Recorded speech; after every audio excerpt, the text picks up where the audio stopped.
Okay. All right. Can y'all hear me now? Oh, no, I ain't pushing all the right buttons. Super lit. Can y'all hear me now? Is it good now?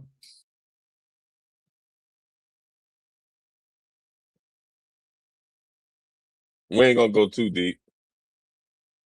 Hood Council. I am Maliki and Fiqh and Ash'ari and Aqidah. Am I good now on Instagram? Super lit. Can y'all hear me? Y'all hear me now?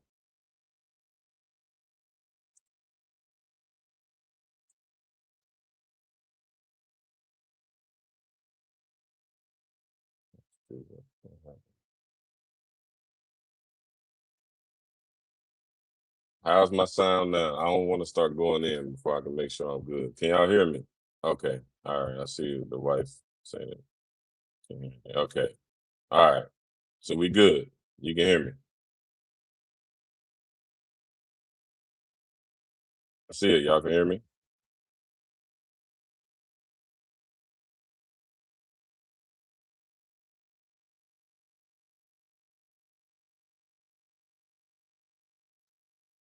Wa alaikum salam wa rahmatullah, Abdul Kareem. No, I do not go to AICP.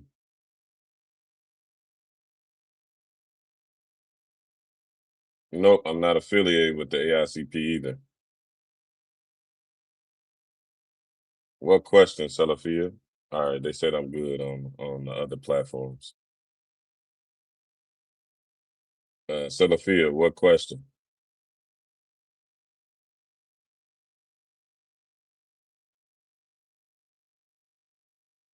Oh yeah, we getting ready to get into that, Salafia. So stay tuned. This is exactly what this is about. This live stream is about.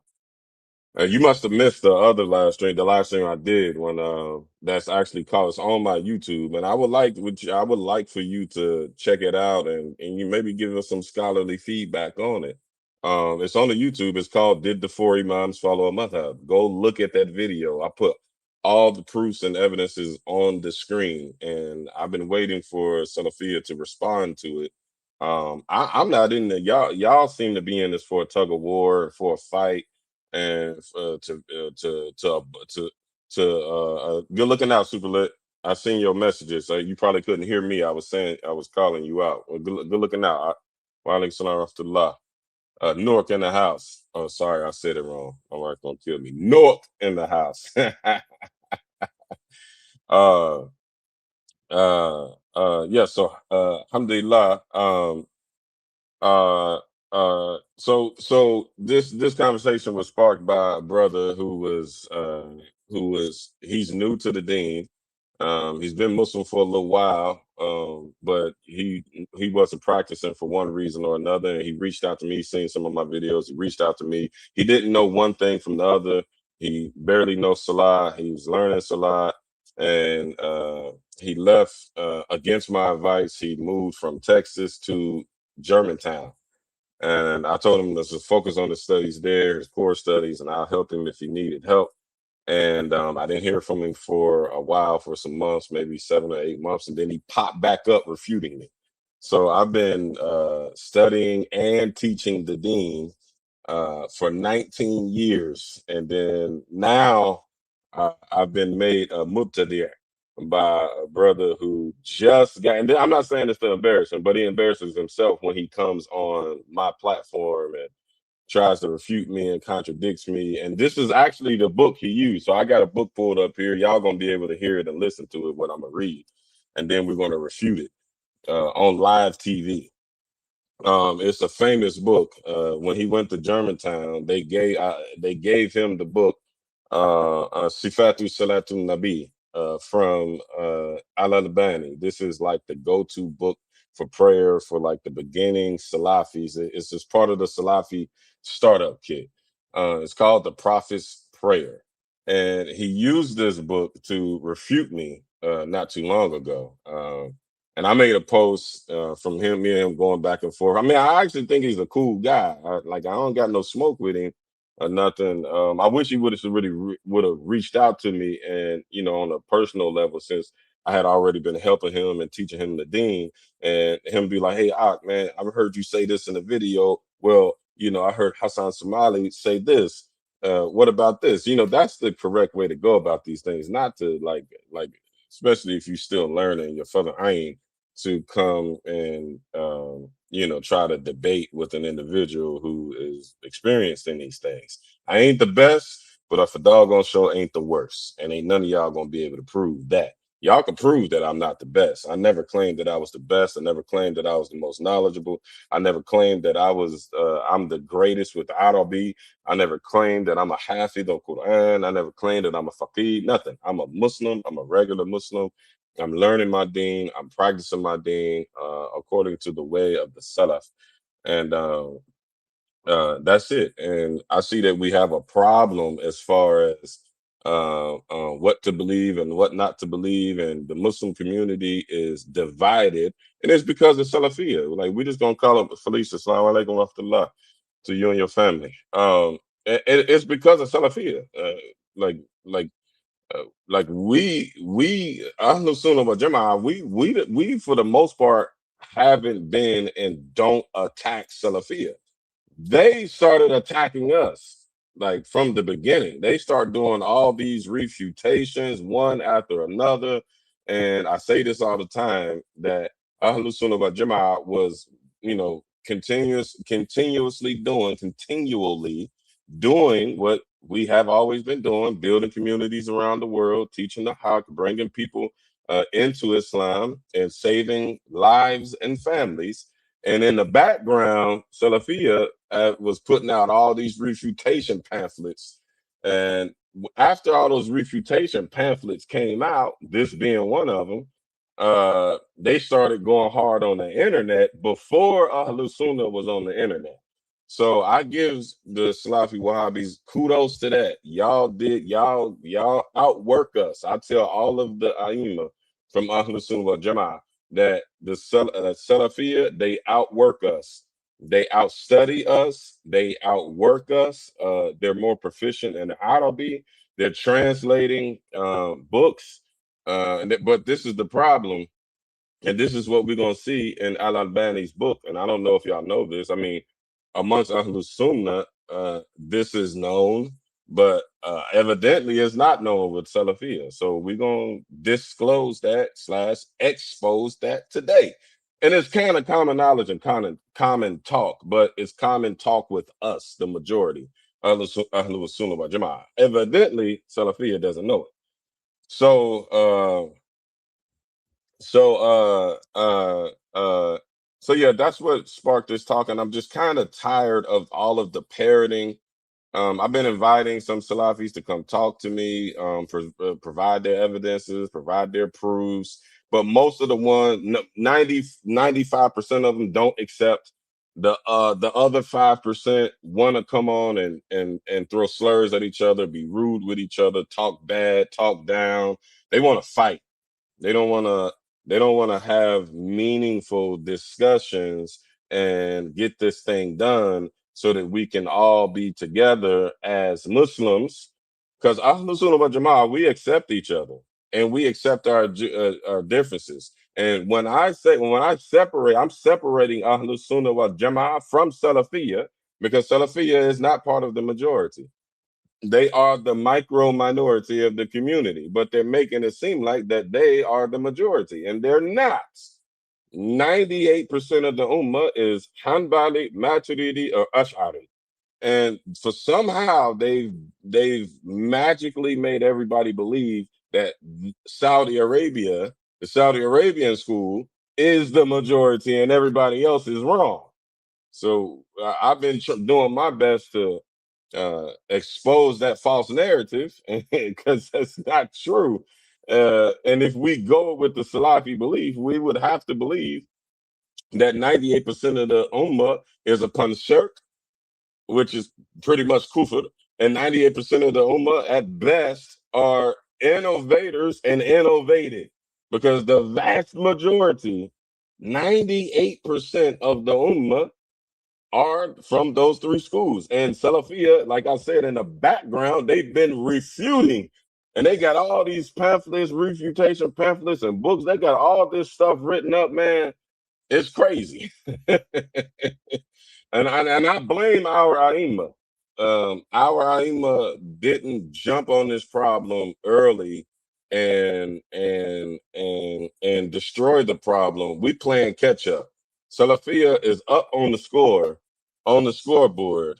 We catching up now because a lot of the imams, been kind of the imams of Ahlus Sunnah wal Jama'ah, they've been sitting on a high horse for a long time, and they haven't truly been affected. Their communities at large haven't really been affected like the African American Muslim community with Salafia. But now, since Germantown has become insanely popular, and with the internet and all of the Muslim influencers and all this stuff now, they people Ahlul Sunnah got lazy and stopped learning. The Aima stopped teaching the classical works how they needed to. And that's mostly by popular demand. It's the Aima, they know the books, the classical books and the classical works. But I've seen it with my own eyes. The people of Ahlul Sunnah wal Jama'ah, they got too far into the dunya and chasing money and chasing status and chasing wealth, to the point where they didn't want anything that took them away from that, which is the studying the traditional circles of knowledge, opening up traditional books and going through traditional books from ding to dong and explaining this is this and this is that, while Ahlus Sunnah wal Jama'ah have been playing around and playing the whole Muslim board runs the masjid, and the imams have to listen to the Muslim board, or the Muslim board is going to fire this imam and hire an imam that will do what the Muslim board says. But the Muslim board is made up of engineers and doctors. They don't know the Quran and Sunnah according to the way of the Salaf. Big problem. I used to be closely associated with our board in Cincinnati, and this was the problem that we had. The people who were paying the bills were trying to tell the imam, like, this is the direction we need to go in as a community. So the imams have been stretched thin, trying to appease both sides, and it even got so bad that the imams just had to let go teaching the classical works and books and etc. Just to keep their jobs. They have to put food on the table, and it got like that with my masjid and one of my shuyukh.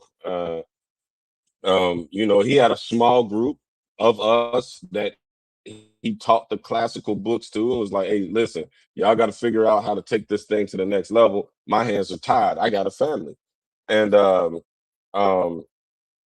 and then he had one face with us, and he had another face with them. Not saying he was two faced, like opposite, but he couldn't outright. It was almost as if he couldn't say Imam Malik rahimahumullah said, Imam Ash'ari rahimahumullah said.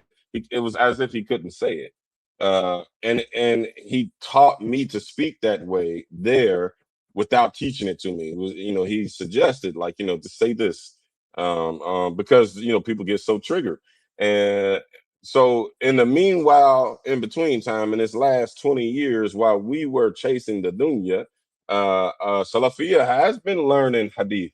Salafia has been going to Debmaj and learning Arabic and translating the works of Ibn Qayyim, translating the works of Ibn Taymiyyah, and then translating certain quotes out of classical books that they can manipulate into proof and evidence for their own books. Just exactly what Al-Albani did in his book, As-Sifatu Salatul Nabi, which we're going to see, we're going to prove.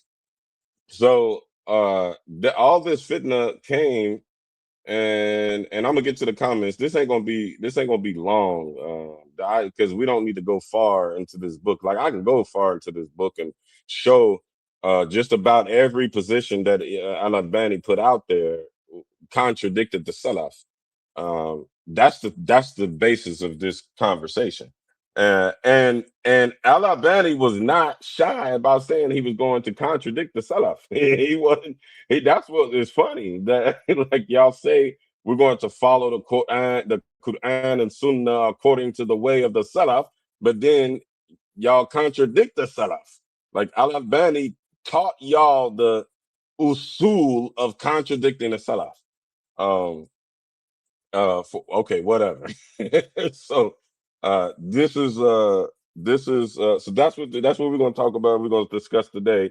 And my friend from Austin, Abdul Haq, maybe inshallah ta'ala, he'll see this video and won't take offense to what I'm saying, and just will take this as big brother, little brother advice. And if nothing else, maybe he'll block me and start sneaking and geeking on some of the stuff that I'm saying and see that it's the hot. Okay, so I got to pull it up on another screen because it's too small on mine. The book is kind of blurry.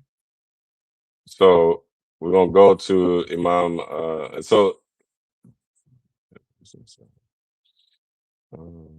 hold on, I'm scrolling to my page on the book. Uh,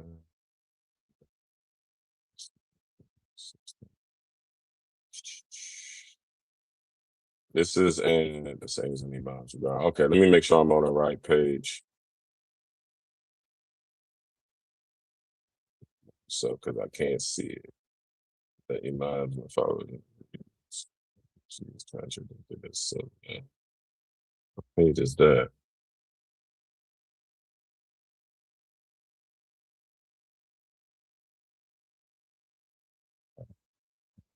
It's too far.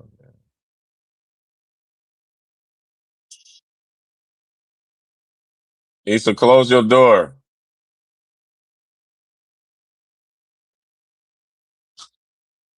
All right, hold on, y'all. I'm finding people hadith and messing. Okay, all right. That's the part. Okay. Now we cooking with grease. All right. Bismillahirrahmanirrahim. Al Albani started off his book by saying sayings of the Imams regarding following the Sunnah and ignoring their views contradictory too. It would be beneficial if we gave some of these here, for perhaps this will admonish or remind those who follow the opinion of the Imams. Nay, of those uh, far below the Imam's rank, blindly sticking to their madhabs or views as if these views had descended from the heavens. But Allah subhanahu wa ta'ala says, Bismillahir Rahmanir Rahim, اتبعوا ما أنزل إليكم من ربكم ولا تتبعوا من دونه أولياء قليلا ما تذكرون. Allah subhanahu wa ta'ala said, follow, O mankind, follow the revelation given to you from your Lord, and follow not as friends and protectors other than him. وَلَا تَتَّبِعُوا مِن دُونِهِ أَوْلِيَاءَ. Yeah, don't follow anything other than that. Friends and protectors. Yeah, that's right. The revelation given to you from your Lord, and follow not as friends and protectors other than him. Uh, little is it that you remember the admonition. Okay, so check the tone of Al-Albani's book. uh, First and foremost, and Salafia, if you still here, can you answer Jones, wa alaikum salam wa rahmatullah. Can you answer to me why Al-Albani, and anybody could put the answer to this in the comments. Can y'all tell me why Al Albani was implying that the four Imams, via this ayat that he gave us, that he was implying that the four Imams was following something other than Allah and the Messenger, sallallahu alaihi wasallam? Can y'all tell me what? Can y'all tell me that? I would really like to know. Like he said, uh, as far as the followers are blindly sticking to the madhabs or views as if these views descended from the heavens. And then he gave this ayah as proof as what he's saying. So this is one of the deceptive things that Salafiyah does.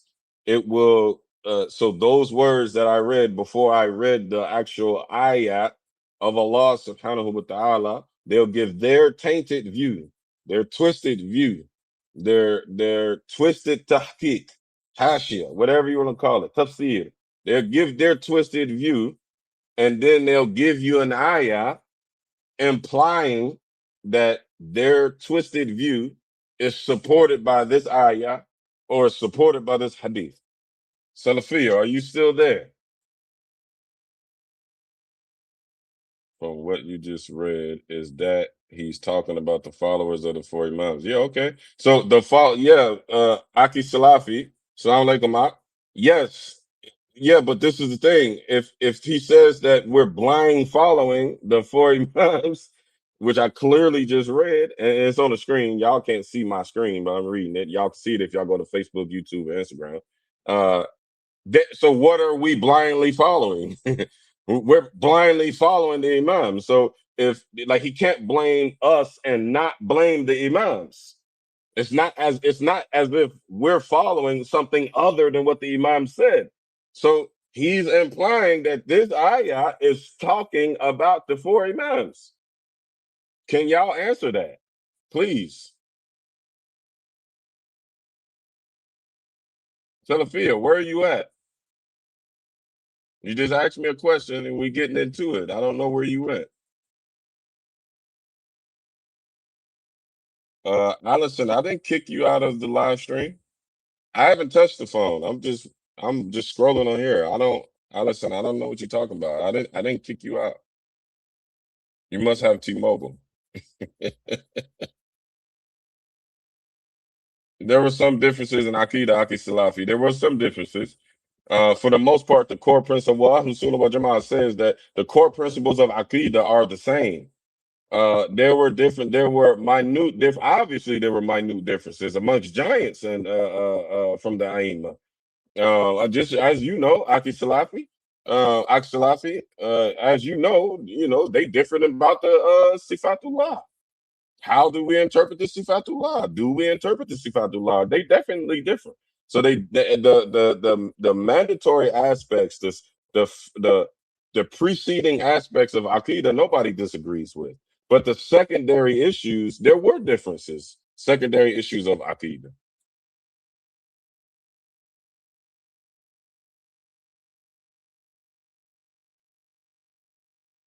I'm will bring my proof of what they follow them in their mistakes over the Quran and Sunnah. See, this is why I'm doing this live stream. Ak Salafi, that's impossible. Per the Quran and per the Sahih Hadith, it is impossible that we're following mistakes that were made in the for the four Imams. That's impossible. And there's a Sahih Hadith that proves that that's impossible.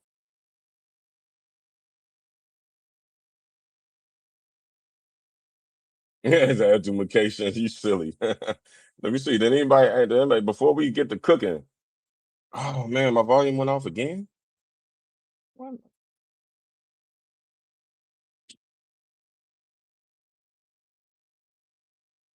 Hey, it's my. Can y'all hear me? Can y'all hear me on Facebook and YouTube? Can y'all hear me? I'm gonna have to turn this thing off all the way. Hey, Salih Abdul Majid, can you hear me?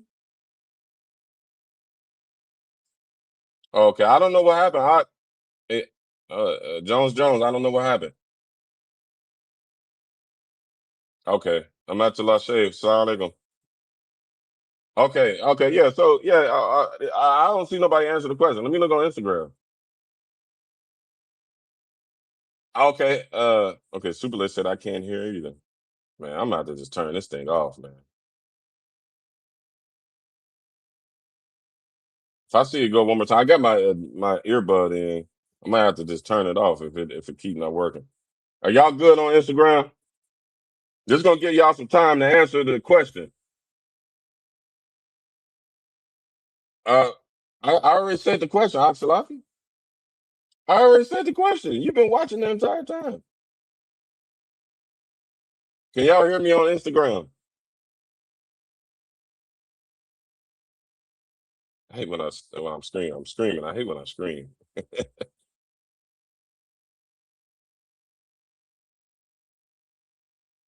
Okay.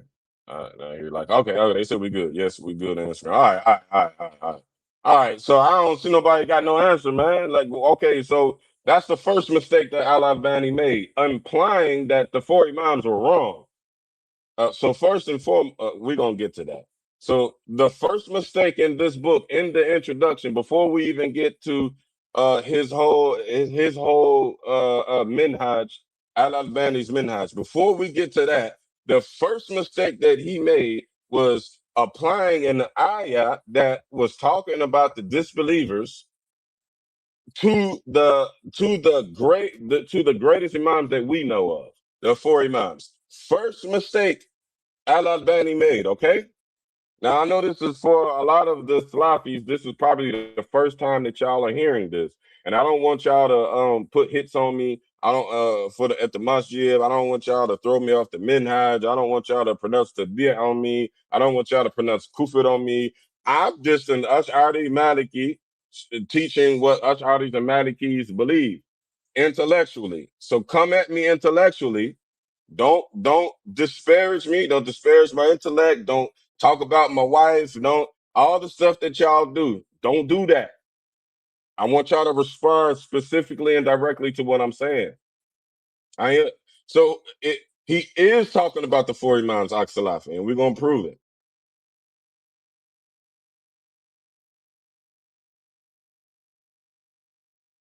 Anyway, we're gonna go further in his book.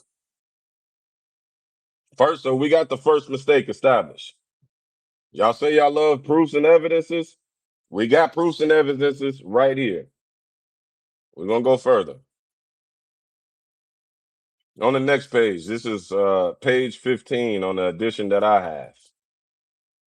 So he goes into the Imams, and I'm not going to go through all of them. He pretty much said the same thing. He pretty much said the same thing. He made an effort at using the statements from the four Imams in this book, uh, um, just in different wording and so on and so forth. Imam Abu Hanifa, rahimahumullah. The first of them is Abu Hanifa. Abu Hanifa, Nu'man ibn Thabit, whose companions have narrated from him various sayings and diverse warnings, all of them leading to one thing: the obligation to accept the hadith and to give up following the opinions of the Imams which contradicted. Number one, when a hadith is found to be sahih, then that is my madhab. As we know, this is a very, very, very popular opinion. Number two, it is not permitted for anyone to accept our views if they do not know where we got them from. So his tafsir is let me see, this 2021. Okay, I'll just read this page right here. Ibn Abidin in Al Hashia, page one I guess 163, that's his reference. And in his essay, Rasmul Mufti, 1-4, from the companion of the essay of Ibn Abidin, Sheikh Saleh Al Fulani, in Iqazul Himam. Iqazul Himam. This is a transliteration, so I can't tell what he's trying to. Whoever transliterated this, I don't know what they put. So don't be trying to drag me. Talk about, oh, you don't know what he's talking about. His Arabic ain't no good. It's a transliteration. Anyway, page 62, and others. Ibn Abidin, rahmatullah alayhi, quoted from Sharh al-Hidayah by Ibn Shahnan al-Kabir. So he gave us, and it goes as follows. When a hadith contrary to the madhab is found to be sahih, one should act on the hadith and make that his madhab. Acting on the hadith will not invalidate the followers being a Hanafi, for it is authentically reported that Abu Hanifa rahimahumullah said, when a hadith is found to be sahih, then that is my madhab. This is all wrong too. While y'all listen to me read this is all wrong, and we're gonna prove it. Uh, going further, Bismillah. And this has been related by Ibn Abdul Bar from Abu Hanifa and from other Imams. This is part of the completeness of the knowledge and piety of the Imams. For they indicated by saying this that they were not versed in the whole of the Sunnah. So Al-Albani is saying that he is versed in the entire Sunnah, but Imam Abu Hanifa, or the four Imams, rahmatullah alayhim, are not versed in the entire Sunnah. Interesting. And Imam Shafi'i has elucidated this thoroughly. See later, it would happen that they would contradict a sunnah because they were unaware. They were unaware of it. So they commanded us to stick to the sunnah and regard it as part of their madhab. May Allah subhanahu wa ta'ala shower mercy on all of them. Ibn Abdul Bar in Al-Intiqa fi Fada'il al-Thalatha Al-A'imma to the Fuqaha on page 145, Ibn Qayyim, he's giving his references. Of course, nobody's ever going to look that up, but he puts the references here on the book. I'm going to skip all of that so I don't zone everybody out. But y'all can see it, it's on the screen. So, Salafi, y'all all know all this stuff. So, Ibn Abidin in his footnotes on Al-Bahr al-Ra'iq and Al-Rasm al-Mufti, Sha'arani al-Mizan, with the second narration. The last narration was collected by Abbas. Okay, he's given his certified authenticity. Ibn Qayyim firmly certified his authenticity. He's given his references, okay? At the end of the page, he says, if this is what they say, if this is what they say of some of who does not know their evidence, what would be their response to one who knows that the evidence contradicts their saying, but still gives verdicts opposed to the evidence? Therefore, reflect on this saying, for it alone is enough to smash blind following of opinion. That is why one of the Muqallid sheikhs, when I criticize his giving a verdict, is using Abu Hanifa's words without knowing the evidence, refused to believe that it was the saying of Abu Hanifa. Okay, all right, y'all all heard that, right? What's going on, Mustafa Sabin? Y'all heard that, right? Y'all heard what he said, right? Imam Al-Albani just implied that the four imams were not versed in the entirety of the Sunnah, which is wrong, and that he himself is versed in the Sunnah. Okay, y'all following? No, Al-Albani never said that he was infallible. I said clearly versed in the entire Sunnah. Versed in the entire Sunnah. This is what he's implying. He didn't say that. But he is saying that the four Imams were not versed in the entire Sunnah. And that means that he could see things that they can't see. Because how would he know that they're not versed in the entire Sunnah unless he knows more than them? I hope this ain't too deep for y'all. I hope this is not crossing y'all wires. And this is the stuff that they feed new Muslims. Like I said, this young brother just became Muslim. He didn't even learn the fiqh of Salah yet, and then he moved to Germantown from Austin, Texas, and joined Germantown's community. And this is the book that they gave him. And when they gave him this book, he got mad at me, the person who helped him, who gave him his first essence of tabligh. Sincerely, I didn't have to answer his DM. I ain't have to respond to him. I even say, hey, I got you. I'll send you my number. I'll email you. I'll send you the books. I'll hook you up with my scholars, my teachers. Like I do with everybody. I do this with everybody. And while y'all watching, anybody that want to know they want to get hooked up with my teachers, I got teachers in all the form of that. I can hook y'all up with all of them. If y'all want to learn the authentic sunnah according to the way of the Salaf, Y'all got me pausing before I say that. The salaf. I'm gonna say it how I say it. I chose. If y'all want me to hook y'all up, I can. Send me a DM. I can hook y'all up with my teachers. He took this book and started refuting me. He hasn't even gone through learning all of the furu of basic wudu and salah, and certain the basics in aqidah. He hasn't solidified those things yet, but he has this book, and he's currently actively on my page now, screenshotting things on my page, on my refutations to Salafiyah.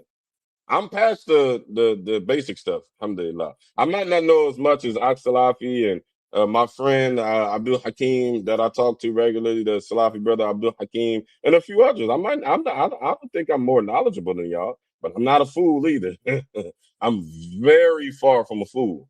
I'm very far from the basics where you can't just shoot me something from a quote from Uthaymeen, and then I'm like, oh, Sheikh Uthaymeen said it. Okay, all right, I'm gonna throw everything else that was 1,000 years before that. I'm gonna throw that away. I ain't that gullible. I ain't that. I ain't that. So all the ones that be like, oh, he doesn't know this and he doesn't know that, and he hasn't learned the Hanbali madhab. I have not learned the Hanbali madhab. I have close friends who are students of knowledge in the Hanbali madhab and all of the madhab. Students of knowledge in all of the four madhab, like I am. They're ustads, they're professors, they're teachers on every level. Shuyukh, imams, on every level. And I converse with them. And before I go live and make a fool out of myself, I'll be like, hey, I check all these things and we talk about it and we go into it deeply. And I say, hey, what's the reference for this? I say, hey, a Salafi said this to me. I go to my Hanbali people and I say, hey, a Salafi said this to me. Is this inside of the Hanbali works? Is this more? I tell me, like, what I like? So we ain't dealing with no slouch stuff. No way, shape, form, or fashion. No way, shape, form, or fashion. So he said the Abu, what's your name? Jarrah. He said the shuyuk of atheism. See, this is why we got to have these conversations because Abu Jarrah just called us all, just called 98% of the Muslims kufar because 98% of the Muslims believe what I believe. I hope I'm not misquoting you, Abu Jarrah. Did he just click off? Don't click off, brother. Don't go nowhere. Don't pronounce takfir. He said, nah, he clearly says they are Muslims unless they do istihlal. Why are you attacking Salafia? Because Abu Yusuf, I'm attacking Salafia because of what your friend just said. He just pronounced takfir on me and 98% of the Ummah. Because 98%, I'm representing what 98% of the Ummah believes. 98% of the Ummah does not believe what Salafia believes. 98% of the Ummah are Hanbali, Maturidi, and Ash'ari. They're not Salafi. So I'm speaking from the perspective of 98% of the Ummah. Another 1% is Shi'i, and the other 1% is Salafi.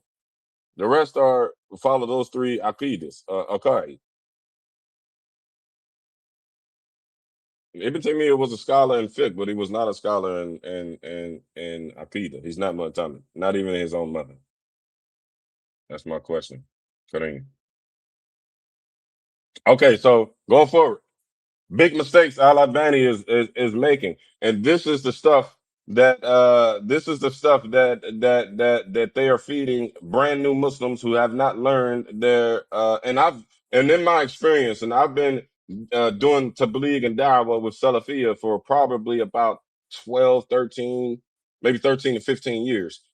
The 99% of the Salafis I talk to don't know the base, don't or they stay stuck. They stay stuck right where my friend Abdul Haq stays stuck at. Because Salafia spends more time teaching their followers, not their students, their followers how to refute 98% of the ummah. Like before they even can solidify the fiqh of the five pillars. They haven't even covered small books like this where they know the fiqh of Hajj, the fiqh of Zakat, the fiqh of Siyam, the stuff that is relevant to your everyday life.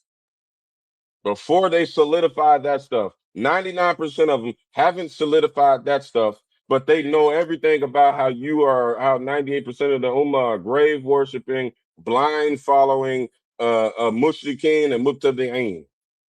This is all I hear from Salafiyah. I don't hear nothing about them learning the classical books and solidifying themselves in the five pillars. Our conversations would be a lot more fruitful if it was. A lot more fruitful. We can get things done as a community if we focused on that, as opposed to if I got to spend 2 hours refuting this nonsense that Al-Albani wrote in his book. So anyway,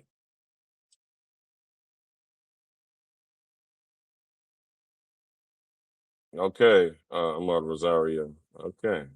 Uh, okay. So going forward, we see a lot of mistakes here that Al Albani is making. Okay, so let's follow. First and foremost, he's telling us not to blind follow the imams. This applies for Aqidah as well. I mean, even though there's no taqleed in Aqidah, you have to do the work as far as Aqidah goes. But in fiqh, he's saying don't blind follow. This is wrong. Here's an ayat. The ayat is proof that it's wrong to blind follow. And then the Salafi followers all come and attack people like me online or in person. When they meet, they all brother, that's bid'ah. You didn't touch the feet in salah. That's bid'ah. Oh, you got prayer. I'm sitting in the masjid doing my dhikr. That's bid'ah. I'm sitting over here saying Allah's name, and you're saying that this is bid'ah. We're not the same. So Salafiyah is creating these refutation robots, and they're not creating believers in a community. This is dividing the community. It's destroying the community. It's dividing the community. It's not unifying us. It's not establishing us upon the haq. It's just turning us against each other. And then you see Salafiyah going against each other. It's very well known that if somebody picks up a book, like if a Salafi follower picked up a book from Imam Ash'ari, they would crush him. They would first admonish him, say, "Oh, this is bid'ah. This guy was a Jahmi. Don't follow his opinions. You're going to be misguided." They start as opposed to say, "Okay, read the book and we'll discuss it," or tell me what you learned from the book and we'll discuss the appropriate positions in the book or whatever. No learning, just refutations, bad energy, rude character. This all is dividing the ummah. This is all that we get from Salafiyah. They do it to each other, and then they do it even more so against people who don't follow Salafiyah. And it's because of this type of tone that's written inside of Al-Albani's book. This book right here and all of their books are similar, where it has this attitude against 98% of the ummah. So going back to what I was saying, Al-Albani is telling you not to blind follow the four imams, but he himself is blind following the four imams and a lot of other imams. He himself is a blind follower. I'm gonna let y'all sit. I'm gonna let y'all sit on that for a little while. Al-Albani himself is a blind follower because he's quoting Ibn Abdul Bab, a big Maliki sheikh. Ibn Abidin, big Hanafi sheikh. Uh, uh, uh, who else did he quote right here? Sheikh Fulani, big Maliki sheikh. So they said something. They said something, and Al Albani goes and gets their saying, and then gives it to us.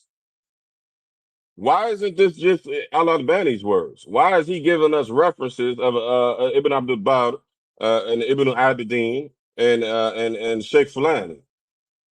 Why Sheikh Saleh Falani? Why is he giving us them as reference if we're not supposed to blind follow them? Why does their words matter? If we're not supposed to just take what the people say at face value, and we're supposed to do the work ourselves, why is he give? Why is he to further his point? Why is he referencing us other people who blind follow? Ibn Abdul Barr didn't have his own madhab. Ibn Abidin didn't have his own madhab. They both followed the madhab. They were qudar in their madhabs, in the madhab, not outside of the madhab. This doesn't make sense. You telling us not to blind, and then on top of that, he's telling us in this book not to blind follow the four imams, but to blind follow him. And this is all I find. I find the Salafis blind following Al-Albani, because people like my friend Abdul Haq is arguing with me, and when I'm not quoting nobody when I'm talking to him. I'm just giving him the logic, like I do with most people. I'm giving them the logic of, in the Haq, from what we all believe, and from Ahlul Sunnah wal Jama'ah, the 98%, the 98 percenters, and he's copy and pasting stuff from here and what he's finding online, and that's okay, because even the Hawk is found online. And then he's screenshotting this book and putting this book as his reference. You are blind following Al-Albani just to refute Abdul Kabir Muhammad. So I'm a blind follower, and you're blind following. Everybody's blind following.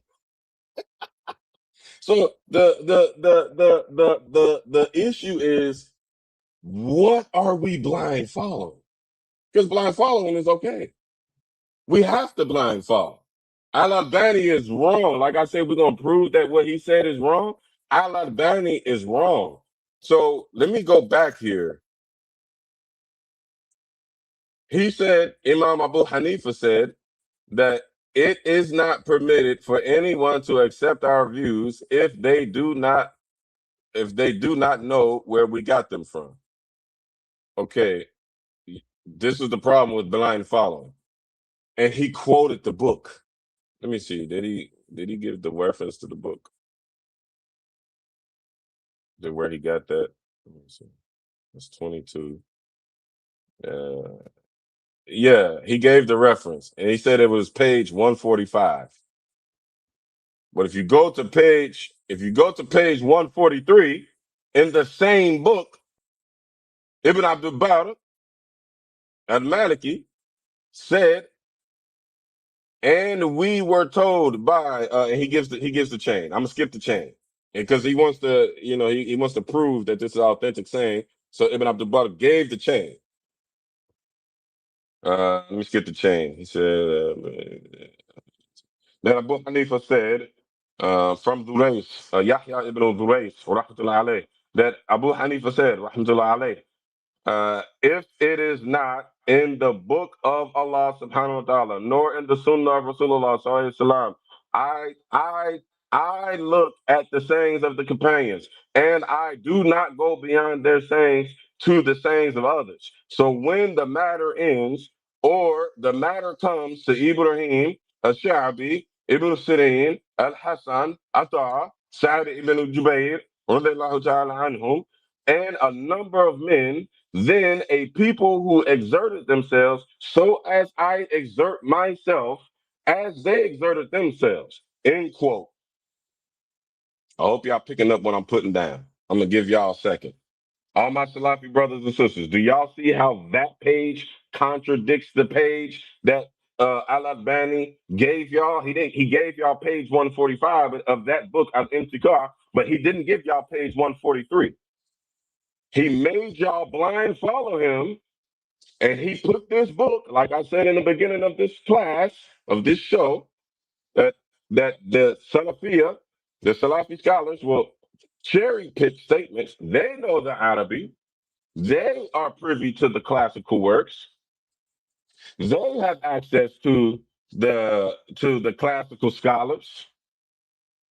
but y'all don't, and they make y'all blind follow them and tell y'all not to blind follow Ibn Abdul Bar, Abu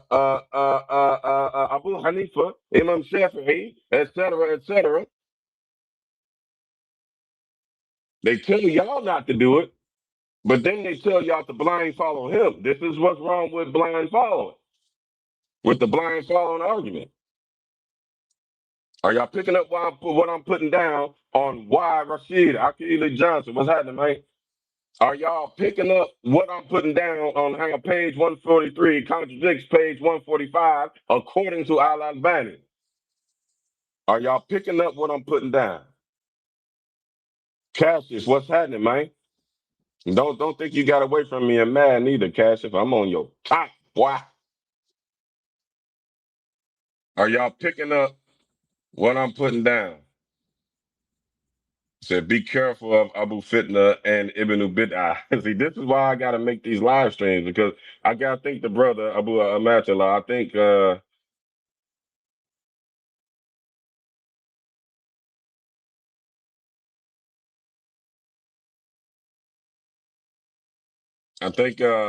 think you missed the part when I said just say intellectual things.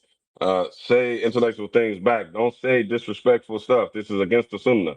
So if I'm wrong, let me say this for all the Salafis who say that I'm an ignoramus and I don't know nothing and all this stuff that y'all just say, just like they say, are you talking about me? Let me not assume. Abu Amatullah, are you talking about me that I'm Abu Fitna and Ibn Bid'ah?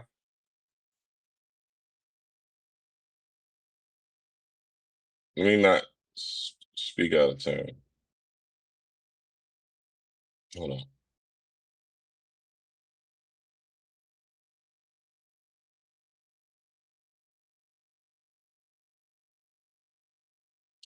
I'm still, anybody y'all can ask this question too. Can y'all explain to me why page 45, 43, what I just read, contradicts page 145, according to Al-Albani? Anybody can answer this. Imam Omar Kovacic, Salama alaikum. What's going on, Sheikh?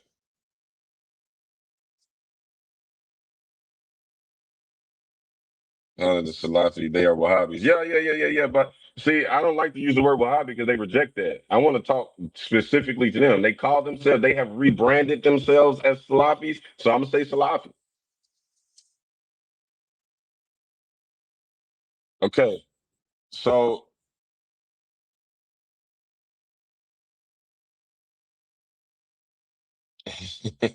okay, so they're not picking up what I'm putting down. Barry Jones, I gotta block you for a fifth term. I've blocked this Barry Jones, Terry Jones person 4 times. This is insane. No, I blocked them already 5 times. No, 6 times. I blocked this person 6 times, and now they've made a seventh page just to follow Sheikh Abdul Kabir Muhammad. Hey, Barry Jones, I'm glad you can't get enough of my lessons. He run my comment section up. I appreciate he, she. I don't know if it's a girl, guy. I don't know. It's probably a bot account. Whatever. Okay, so I'm gonna read this again. So on page 145, he gave the quote. Allah Mani gave the quote of page 145, basically saying that Imam Abu Hanifa said we shouldn't blind follow and we should take the sound hadith over anything. Okay, I'm paraphrasing. So I most definitely am, sir. I most definitely am.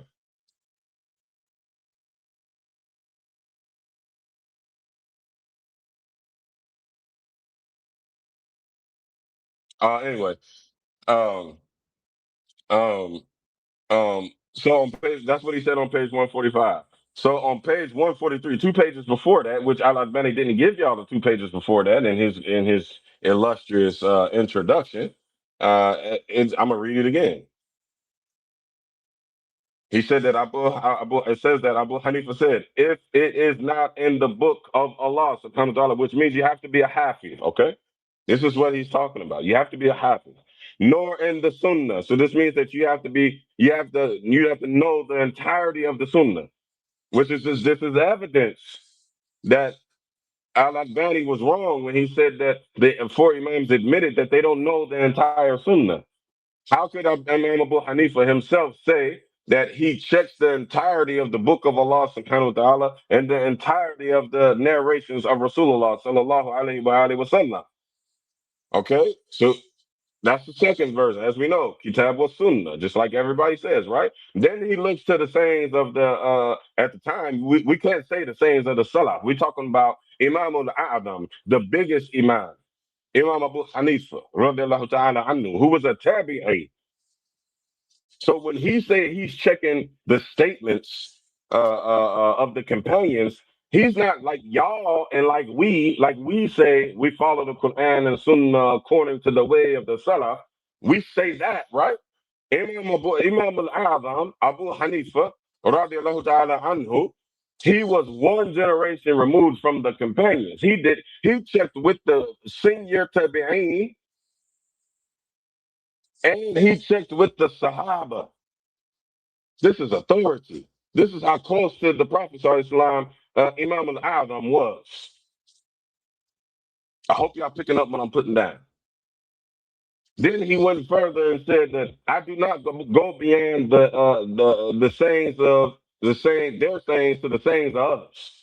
So he don't take the contemporary. So just like the Salafis like to talk bad about Imam Abu Hanifa, he's telling y'all that like he basically is saying he follows the Quran and Sunnah according to the way of the Salaf a million times better than they do. You will find it in among common knowledge amongst commonly said, it's not knowledge, commonly said amongst the Salafis that Imam Abu Hanifa was weak in hadith, which is a most idiotic thing to say because he was probably the most prolific faqih between him and Imam Ahmad. They were the most prolific scholars of fiqh, and before you are a scholar of fiqh, you have to be a scholar of hadith. The fiqh is built off of the hadith and the Quran.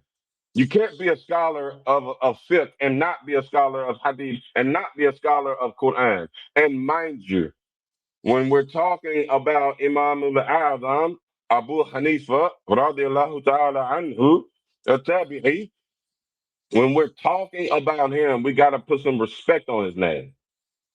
Let me take the T off of that. We got to put some respect on his name. The Salafis have demonized him too much. Y'all haven't really learned about who Imam Abu Hanifa was. He is the only Imam who had 40 tabi'een, go through his entire madhab and check it. I think I'm wrong. I think it was 400. Somebody who has knowledge of this, correct me. I don't remember if it was 40 or 400. Either way, it's good. They checked his madhab first. Imam Malik's madhab, and I'm Malik. That never happened with him. Never happened with Imam Shafi'i. Certainly did not happen with Imam Ahmad. Out of all the four Imams, Imam Abu Hanifa was the only one who had 40 tabi'een, checked his madhab before he started giving the fatwa, and his fatwa been recorded and then them being passed on. So he's telling y'all that no, he didn't check with the tabi'een like y'all do, or like y'all should. No, he checked with contemporaries of his who were tabi'een, who were tabi'een. They were in the second generation where he was. He was in the second of the blessed generations of the Salaf. And then he checked the first generation companions. So this means that he had complete knowledge of the fifth that existed before his fifth. And I hope my man Salafi is on here. That is the evidence that the fiqh is the same. Of the fiqh of the four Imams is the fiqh of the Sahaba. Because what the four Imams passed on to us was the fiqh of the Sahaba. This is commonly known. If y'all follow and actually read the evidence or the readings, the books, the classical works actually go to the Salaf. Stop going to Saudi Arabia and letting Saudi Arabia put a spin on what y'all supposed to be learning. And I'm gonna prove to you the spin that y'all are put that Saudi Arabia. Well, Al Albani was not Saudi Arabian, but pretty, tomato, tomato. Uh, uh, stop going there. I'm trying to find the other quote. Uh, for the Republic. Yeah. Oh yeah. Okay. Uh, okay. If y'all would go inside of these actual books and stop taking randomly quoted quotes from these books and them being compiled in these Salafi tahqiq. If y'all stop and y'all go to the actual books, get the raw books and study the raw books, or sit with a sheikh who studied these raw books and have them teach it to you, this stuff will be common knowledge amongst you guys, and it's not. So y'all are flabbergasted. And you're like, oh, this guy is on bid'ah. This guy is a kafir. The shuyukh that he followed, they're all kufar, like the guy Abu Jarrah just said on here. Okay. Now he gave us page 145 of an intikar. He did not give us page 143 because page 143 contradicts what he's trying to teach. Also, he didn't give you page 144.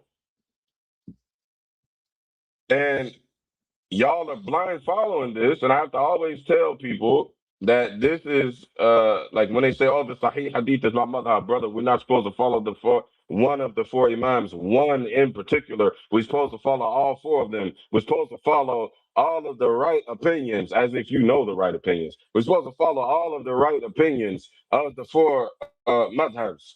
This is where they're getting this stuff from. It's garbage. They're getting it from these books. And it's faulty. It's wrong.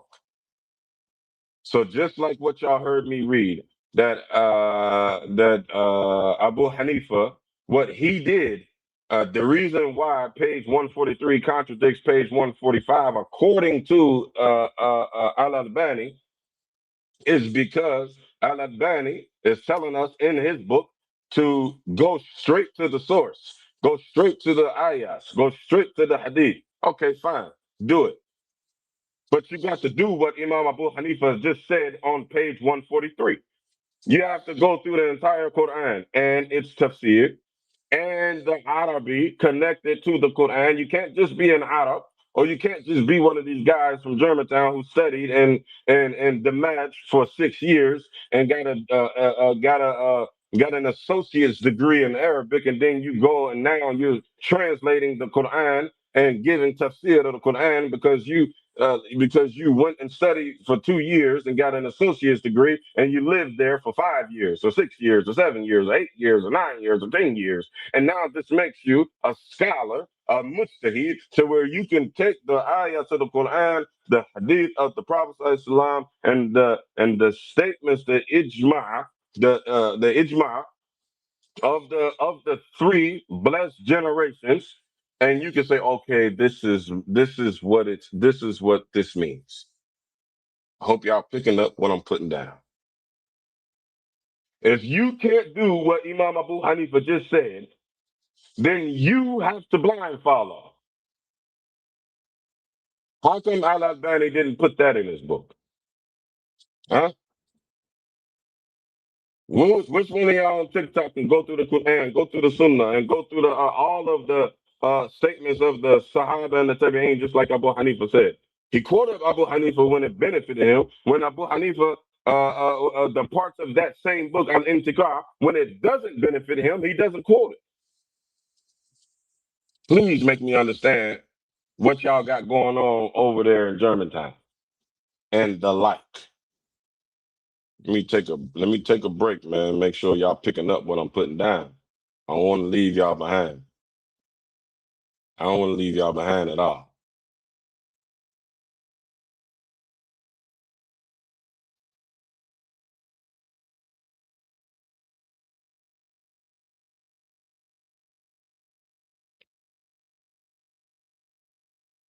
Hope y'all picking up what I'm putting down.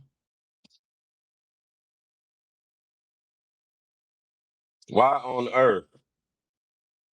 Why on earth is Al Albani telling y'all to go straight to the Quran, the Sunnah, and all of the statements of the Salaf, and 99.999% of y'all, starting with the top Salafi sheikh, all the way down to the Salafi who just took their Shahada today, do not have the ability to do that.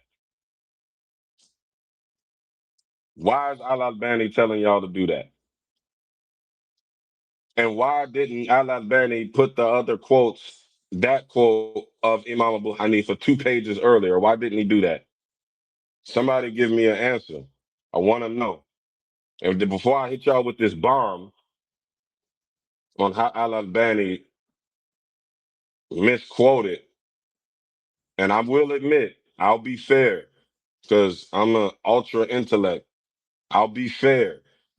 I have not seen the Arabic version of this book. Maybe I can look it up real quick and see if this quote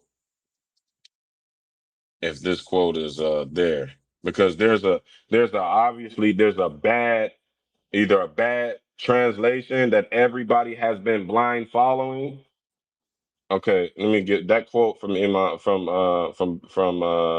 that quote. um I didn't turn the page on here. Let me turn the page, my bad, y'all. Let me turn the page. This quote.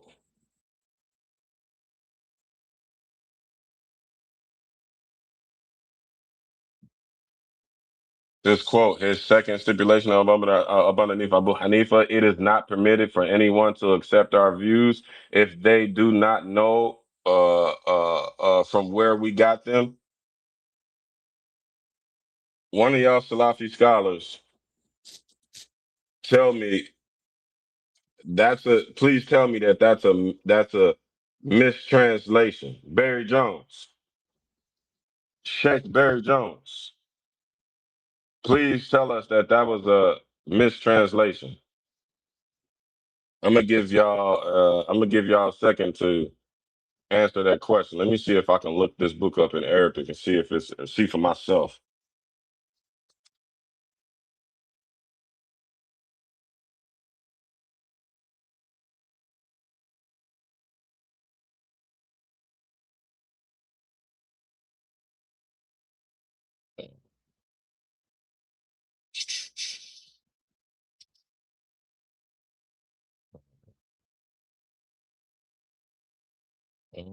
Abu Khadija has a Arabic English version. Hold on, I'm looking at it right now. I want to make sure that this because I want to make sure that this is not a misquote on his behalf. Uh,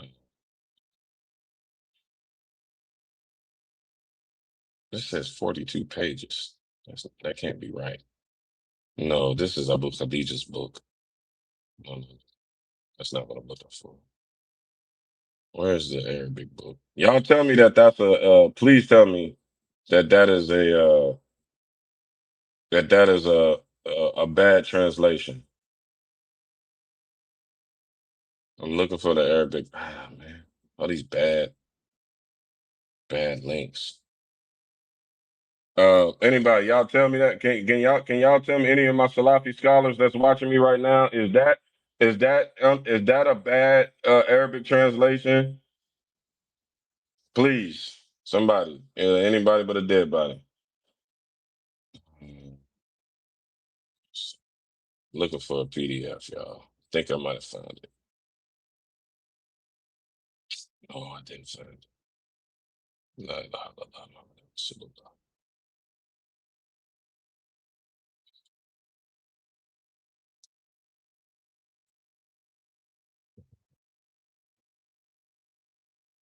Wow.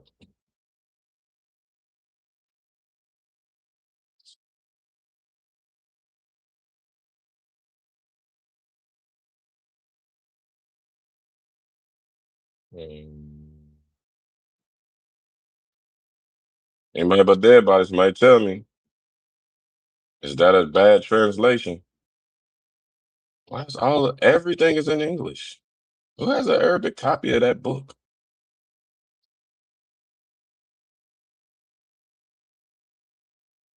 Or English translation. Praise names. Man, I don't see it.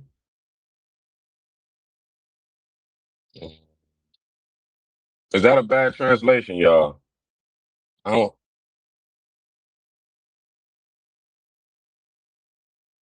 I don't see nobody. I don't see nobody answering the question.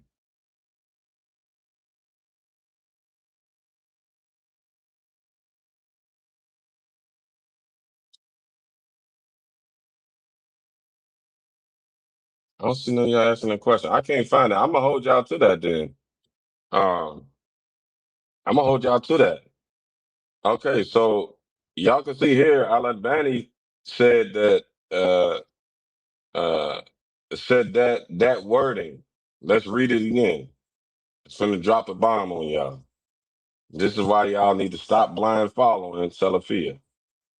Finna drop a bomb on y'all. And I'm willing to be wrong. Somebody correct me and let me know, was this a slip up? And if it was a slip up, y'all got to put a straightener on that. I ain't got to clear nothing up. This ain't our minhaj. This ain't what we do. This ain't our book. This y'all book. And it's a major, major, major, major blunder. But I'm going to give Sheikh Albani the benefit of the doubt. I'm going to give him Husnul Zan and say that the actual Arabi in his book, I need to see that. And if I find it after I do this live stream, I'll come back and correct it. Inshallah ta'ala. I'll come back and correct it. Uh,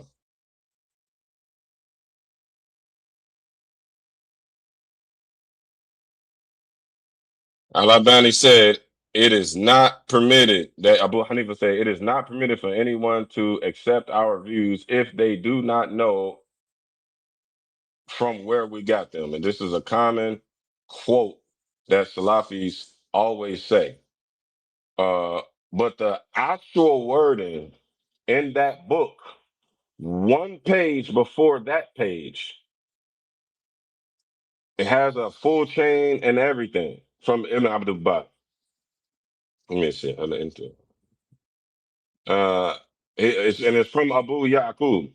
He gives the full chain. Abu Yaqub said that Abu Nasr said, uh, and Muhammad ibn Hatim al-Muzani, al-Hafiz told us, he said, this one, and Ibn Fadl al-Balkhi told, uh, he said from Isam ibn Yusuf, we were in a morning gathering in Kufa, and I heard Zufar ibn Hudayr say, I heard Abu Hanifa rahmatullah alayh say, it is not permissible for anyone who gives fatwa from my books to issue fatwas until he knows where I said them from.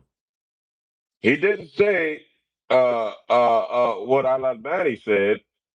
He didn't say for anyone to accept fatwa. He said anybody who gives fatwa.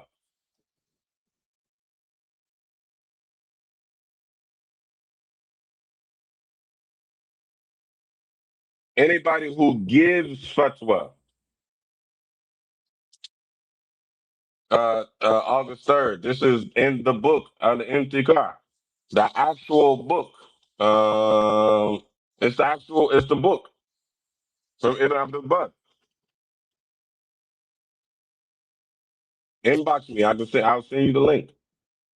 It doesn't say anybody who accepts fatwa. It says anybody who gives fatwa, which means he wasn't talking to the layman, you and I. All of the Salafis, 99.99999% of the Salafis. He wasn't talking to y'all. He was talking to his students. He wasn't talking to the masses. This was not a conference in Germantown. Imam Abu Hanifa was talking to the many mujtahideen. He was a mujtahid himself, a scholar to the highest right. He was talking to his students who gave fatwa. Me and you don't give fatwa. Where did Al Albani get that from? Can y'all answer that? Can y'all answer that?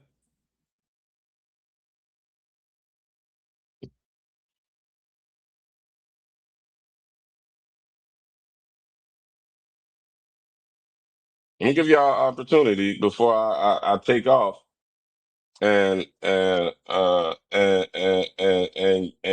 say I didn't answer your question.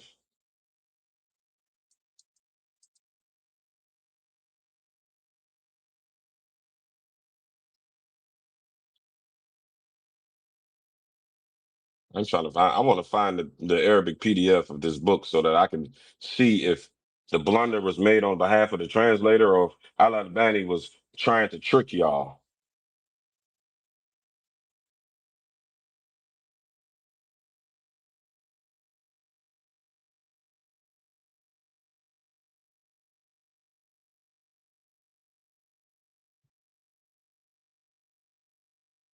Please, somebody, anybody but a dead body. How did Al Albani make this huge mistake and then y'all all blindfolded? I mean, blind followed him in this, and now y'all are fighting all the Muslims and saying, "Oh, look, Allah Bani said you're supposed to follow all the four madhabs and don't follow just one particular madhab. Just jump around,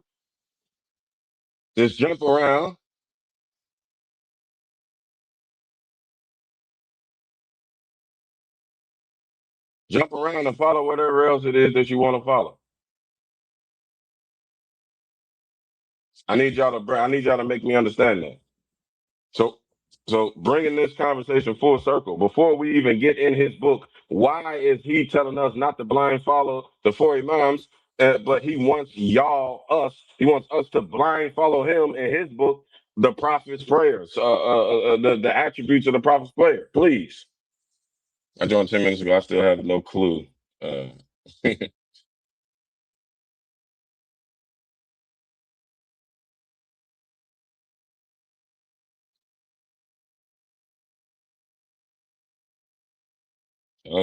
I don't see no answers from my Salafi shuyukh. Where are the Salafi shuyukh?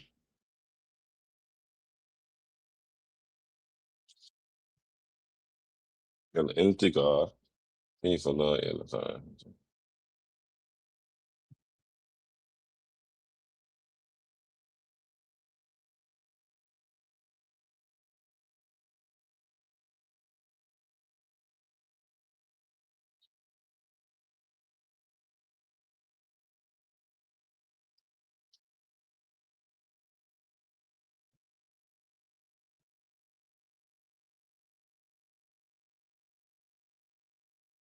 I'm looking for what. So can y'all please tell me?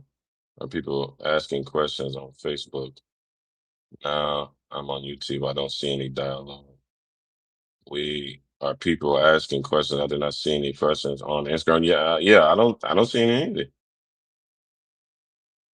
I don't see any either.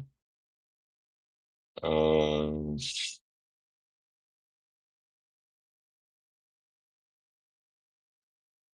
I'm looking. I'm looking to see if I can find.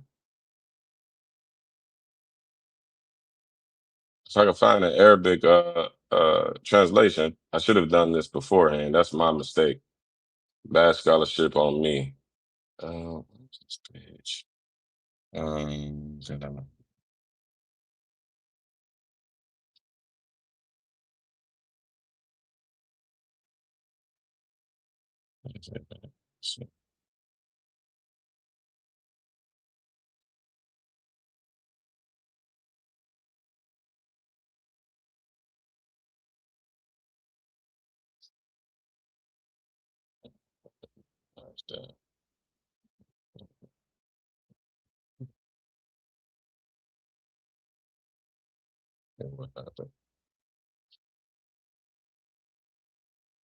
Okay, I'm not seeing what's going. I'm not seeing okay. I mean, can can we wrap that up? Al Albani contradicted the four imams. Even if you go through his book, and I did it a long time ago, but I don't find it beneficial to uh, talk about the people who Salafia holds up high. I just like to mention the concepts, the ideas, and say, make it general because I don't want to make something specific because when you make stuff specific, then they be like, oh, look at this guy. He's nobody. He's talking about Al Albani, and then they don't listen. Yeah, I understand. I'm not Sheikh Al Albani. I'm not. But but if I'm not Sheikh Al Albani, how am I finding these kinds of mistakes in his work? And it ain't hard stuff. Why is Al Albani contradicting? Why did in the beginning of his book, before he starts to make y'all blind follow him, why did he prep and prime y'all with these statements from the Mujtahideen and twist the meaning of this? And now he got every single Salafi in the world walking around talking about they don't have to follow a madhab because Al Albani didn't. When Al Albani actually did follow a madhab, he followed his own madhab, which was weak. He didn't even have a madhab in hadith. He blind followed Bukhari's work. He blind followed all of the muhaddithin. He blind followed their work and then took their works and mixed it up and then called it his own. That's literally what Al Albani did. Like he's not amongst the 98% of Muslims. Like they recognize he was a smart, intelligent guy, but he's not.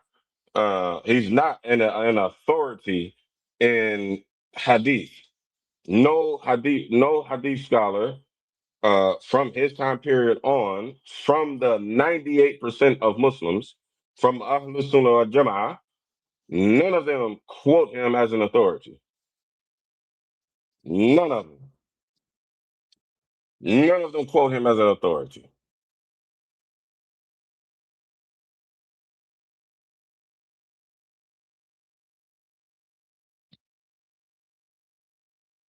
We was really hoping that the Salafis was gonna jump on here and say, "Oh no, brother, our beloved Ash'ari brother, you were mistaken. That was a blunder made by the translator, and that translated copy that you have there. And I got two different copies, and I ain't gonna spend all day fixing y'all stuff.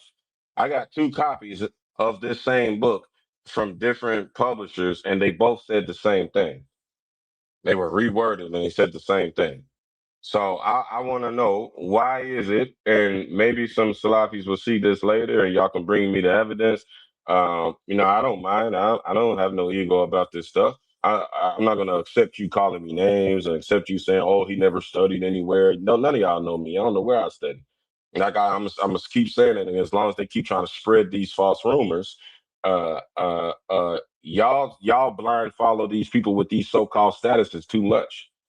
Like I can just easily start calling myself Mufti Abdul Kabir, Sheikh Abdul Kabir, Imam Abdul Kabir. I can easily start calling myself that and make y'all believe it, just like like 90% of y'all imams do. Y'all getting too caught up in these titles. Y'all blind following people with these titles to the point where y'all letting them feed y'all anything. So y'all accusing us of blind followers with this so-called evidence from Al Albani, and then y'all go turn around and then be worse blind followers than we are. Sheikh so and so, Sheikh Fulan studied for and got 2 years of Arabic and 4 years of degree in Hadith science. That's so general. Like when somebody say they studied Arabic, what did you study in Arabic? Like there's so many different Arabic books that, and there are people. Most 90% of y'all don't even know there are madhabs in Arabic. 90% of y'all don't know that. Oh, that's true. Omar Rosario, that's true. It's called they'll get kicked off the minhaj. While I'm over here refuting them left and right, they're not allowed to engage with me because then they would be speaking to an innovator, a grave worshiping innovator. And the longer that y'all watch this, y'all might get caught up in my Jeffney magic. This is what one of them told me. Said, I'm not coming to talk to you. I don't want to get caught up in your Jeffney magic and you trick me and turn me into a Jeffney.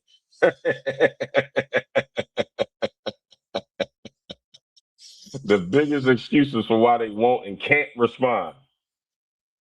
And he can't respond. I don't care how long you studied in Damascus or how many degrees you got from Medina to Munawwara. I don't care how many you got. I can show you right. I can show you clear and in clear Arabic what the Salaf says in their own books that contradicts Salafiyah. So your degrees on top of your degrees don't mean nothing if it ain't following the Quran and Sunnah according to the way of the Salaf.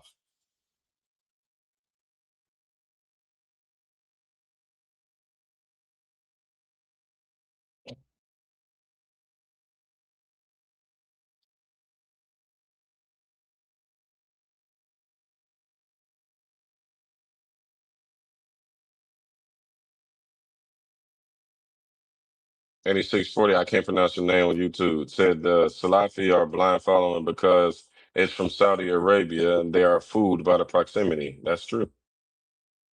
That's 100% true. Okay, I was hoping that the Salafis would refute me. Maybe they'll clip this and show how ignorant I am. But before we even go into his book, like we can go to so many different parts. Like in page 49 of his book, he makes a glaring statement. Hold on, let me see if I can find the page. So before I don't want to misquote Al-Albani. So but before he preps y'all to blind follow him. He makes y'all stop following the four imams who all came before him.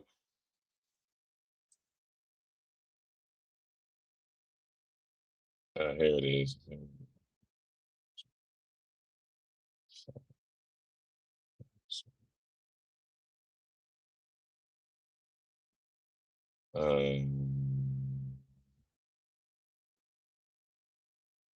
Yeah, right here. Right here. And this goes with his claims. Let me see if I can get it on the screen. And yet y'all don't know how absurd this stuff is. And I'm gonna show you. Oh shoot! I went through the whole book. Hold on. So I got it highlighted.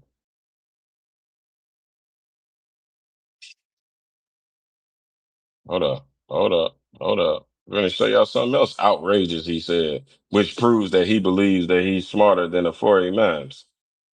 He didn't want y'all to blind follow them. Oh man. Oh, did all of the book upload? Why is it telling me it's the end of the book? It's supposed to be page 49. Okay, yeah. There we go. Hold up. There it is right there. I got it highlighted. So on this page, he's talking about where the placement of the hands is. So first he tricks y'all into not following the four imams who were way better scholars than he was, that he could have ever been. And then he gets in. He wanted y'all to know that because he getting ready to mix and match and flim flam wim wham the sunnah. He getting ready to mix it all up, and he didn't want y'all to be alarmed before what we've known before he came, what we known 1,300 years before he came, 1,400 years before he came. He wanted us to forget 1,400 years, 1,300 years of scholarship, of approved scholarship through unbroken chains, locked inside of the four madhabs. He wanted us to completely forget that and get on his madhab. Forget all the four imams. Now y'all on the Albani madhab. Y'all are Albanis. Albaniyun. This is the fifth madhab according to him. Even though the scholars of the other four rejected and they reject him. He says he used to place as far as placing the hands in Salah. He used to place the right arm on the back of his left palm, wrist, and forearm, and he commanded his companions to do likewise. And sometimes he would grasp his left arm with his right arm. He used to place them on his chest. Another quote. And he used to forbid putting anyone's hands on the waist during prayer. And he put his hands on his waist to demonstrate. And this is the sib, which he used to forbid. Now his tafsir to that, these are hadith. They're hadith. His tafsir to that is to say to place them on the chest is what is proved by the Sunnah, and all that is contrary to it is either da'if or it is totally baseless. So he just literally contradicted all four madhabs and said that all four madhabs is baseless. Their position is baseless. So he's telling y'all not to blind follow the four madhabs, but then he wants y'all to blind follow him in the evidence that those four positions on where to place the hand is baseless. The Shafi'i say put it above the navel. The Hanafi say below the navel. The Hanbalis also follow below the navel. And y'all know Malikis put our hands on the side. So he contradicted all four of the madhabs. He put himself above Abu Hanifa, Malik, Shafi'i, and Ahmad. Are y'all kidding me? We're not allowed to blind follow the four Imams who are approved of for 1,300 and a half years before he came. And then he came and said, now forget everything that they taught y'all. Forget 1,300 and whatever, however many the difference of years it is until when Al-Albani came. Forget all this 1,300 years of scholarship, all the millions of scholars that came and certified and passed along. They transmitted, and mind you, this is not just the four Imams. We shouldn't be saying that. We should say the four Imams of the Salaf. Y'all say follow the Quran and Sunnah according to the way of the Salaf. Y'all not doing that. Y'all following the Quran and Sunnah according to the way of Al-Albani, Muhammad ibn Abdul Wahhab, Ibn Taymiyyah, Salih Fawzan, Al-Uthaymeen, Bin Baz. None of those people were from the Salaf. Not a one of them. And y'all are telling us that we're not the original followers of Imam Ash'ari and Imam Malik. Y'all are telling us this, and y'all follow modern scholarship. Not even Ibn Taymiyyah, who is the biggest dog that they got. He's the biggest hat that they got. He ain't even from the Salaf. He literally just right in front of y'all face. He literally contradicted the Salaf right in front of y'all face. He is playing in y'all face. Salafiyah is playing in the face of the Muslims. And we ain't gotta go into Arabic and all of that. We ain't gotta y'all ain't gotta talk about how bad I can't say the word salaf. Yeah, we ain't gotta do that. Okay, y'all got that. I can't say the word salaf. I can't say it. I can't say Hanbali either. I say Hanbali. I can't say salaf and I can't say Hanbali, but I can say this though. This is English. And y'all speak English. And this is y'all book in English. Not one person they commented when I asked the whole entire people, all these people watching. None of y'all comments. I have the book in Arabic. I'll send it to you, brother. That was a mistake on the translation. Yes, he did put the correct quote in there. Where that? Give me a break, man. With all the deflection. Islam for you said I don't remember him telling people to follow him. Well, why is he writing this book? Why didn't he just remain silent? Don't people write books for people to follow them? Am I crazy? Like if I read this book, I'm supposed to learn from it. When you learn something, you put it in your brain and then you put it in your life. You incorporate it into your life, right? Like, y'all do Salafi just read books for fun? Like y'all don't internalize the books and y'all don't put the books into practice? Is that what you're telling me, Islam for you?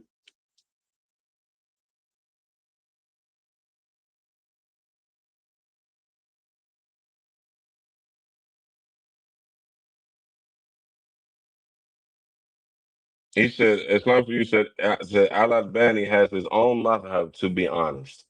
That's amazing that y'all would believe that. That is amazing that y'all believe that. It is unanimously agreed by all of the scholars of the Salaf in present day times that Al Albani was not a mujtahid, mutlaq. He did not fit the qualifications. He absolutely positively did not have his own madhab. It's literally logically impossible for him to have his own madhab. Because in order for you to have your own madhab, you have to be judged by mujtahideen. There are no mujtahideen nowadays. In his days of time, there were no mujtahideen. The mujtahideen used to test other mujtahideen. That's how they said, oh yeah, he got it, he on. For example, Imam Malik, radiallahu ta'ala anhu, he was given fatwa by 900 tabi'een. I mean, not fatwa, ijazah. 900, not 900 scholars, not 900 rightly guided people who followed the Quran and Sunnah according to the way of the Salaf. No. Imam Malik was given ijazah by 900 tabi'een. Sufyan ibn Uyayna and the like.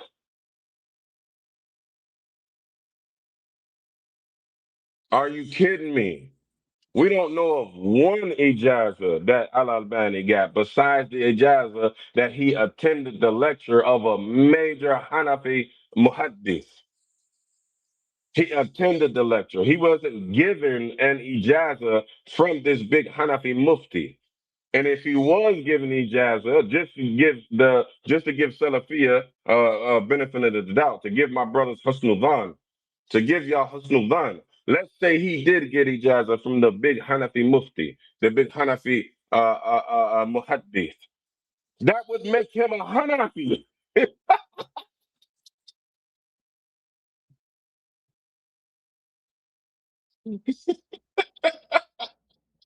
So y'all gotta stop, man.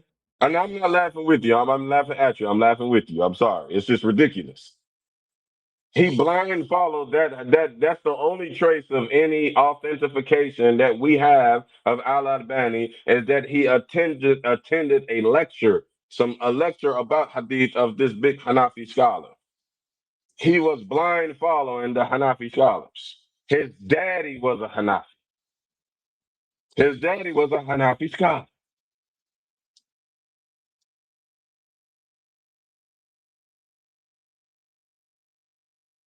I'm doing both, having a monologue and reading. I'm done reading now, but I was having a monologue. If you need to see the whole video, I pulled up the evidence and pulled up his book, and I quoted the other book. The other book is in Arabic, the one that I was actually getting the quote from. So I was rushing. I was doing a lot of stuff. This is actually shooting from the hip. I actually got tired of the brother Abdul Haq trolling me. I made this video for him because he's putting this proof up on the screen and saying, "Oh, you wrong," and all this stuff. So I didn't get a chance to actually like translate and check the translation. And I mean, I'm already hip to all this, but to put it on the screen and say, "Here, look, this is right here." 99% of y'all don't read Arabic, so y'all it wouldn't do y'all no good whatsoever, none whatsoever. So I put Al Albani's quote on the screen and read it to y'all. Y'all go check it. Go check the reference. Al Intiqah from Ibn Abdul Bar. Look it up. I haven't found an English translation of it yet. Y'all found an English translation and send it to me. I would love to have it. Look the book up and you can find it. And you can find the references and you can find these statements in there. He didn't. Al Albani didn't make the right quote. I don't know where the mistake was made. I don't know if the mistake was made, and like I said, I'm giving y'all benefit of the doubt. I don't know if the mistake was made from the Arabic to the English, and these in two different publications that I have made the mistake, or if they maliciously changed the quote around to in support of the Salafi Minhaj to get y'all to stop blind following the four madhabs and start blind following them.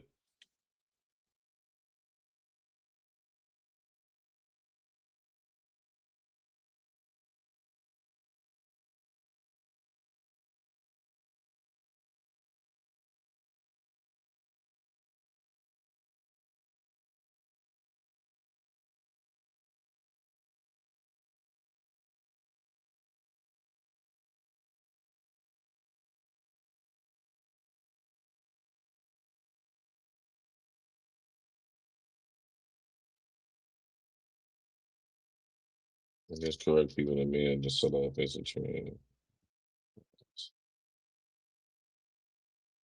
Alayhi salam to 336 common sense. I like that. 336 common sense. Yeah, the four imams are the salaf. Yes. All right. Well, I think the point was made. Malam 1090. Al Albani was weak in hadith with a poor memory, so stop blind following Al Albani. Sah. Abdullah Isa, assalamu alaikum. Wa rahmatullahi wa barakatuh.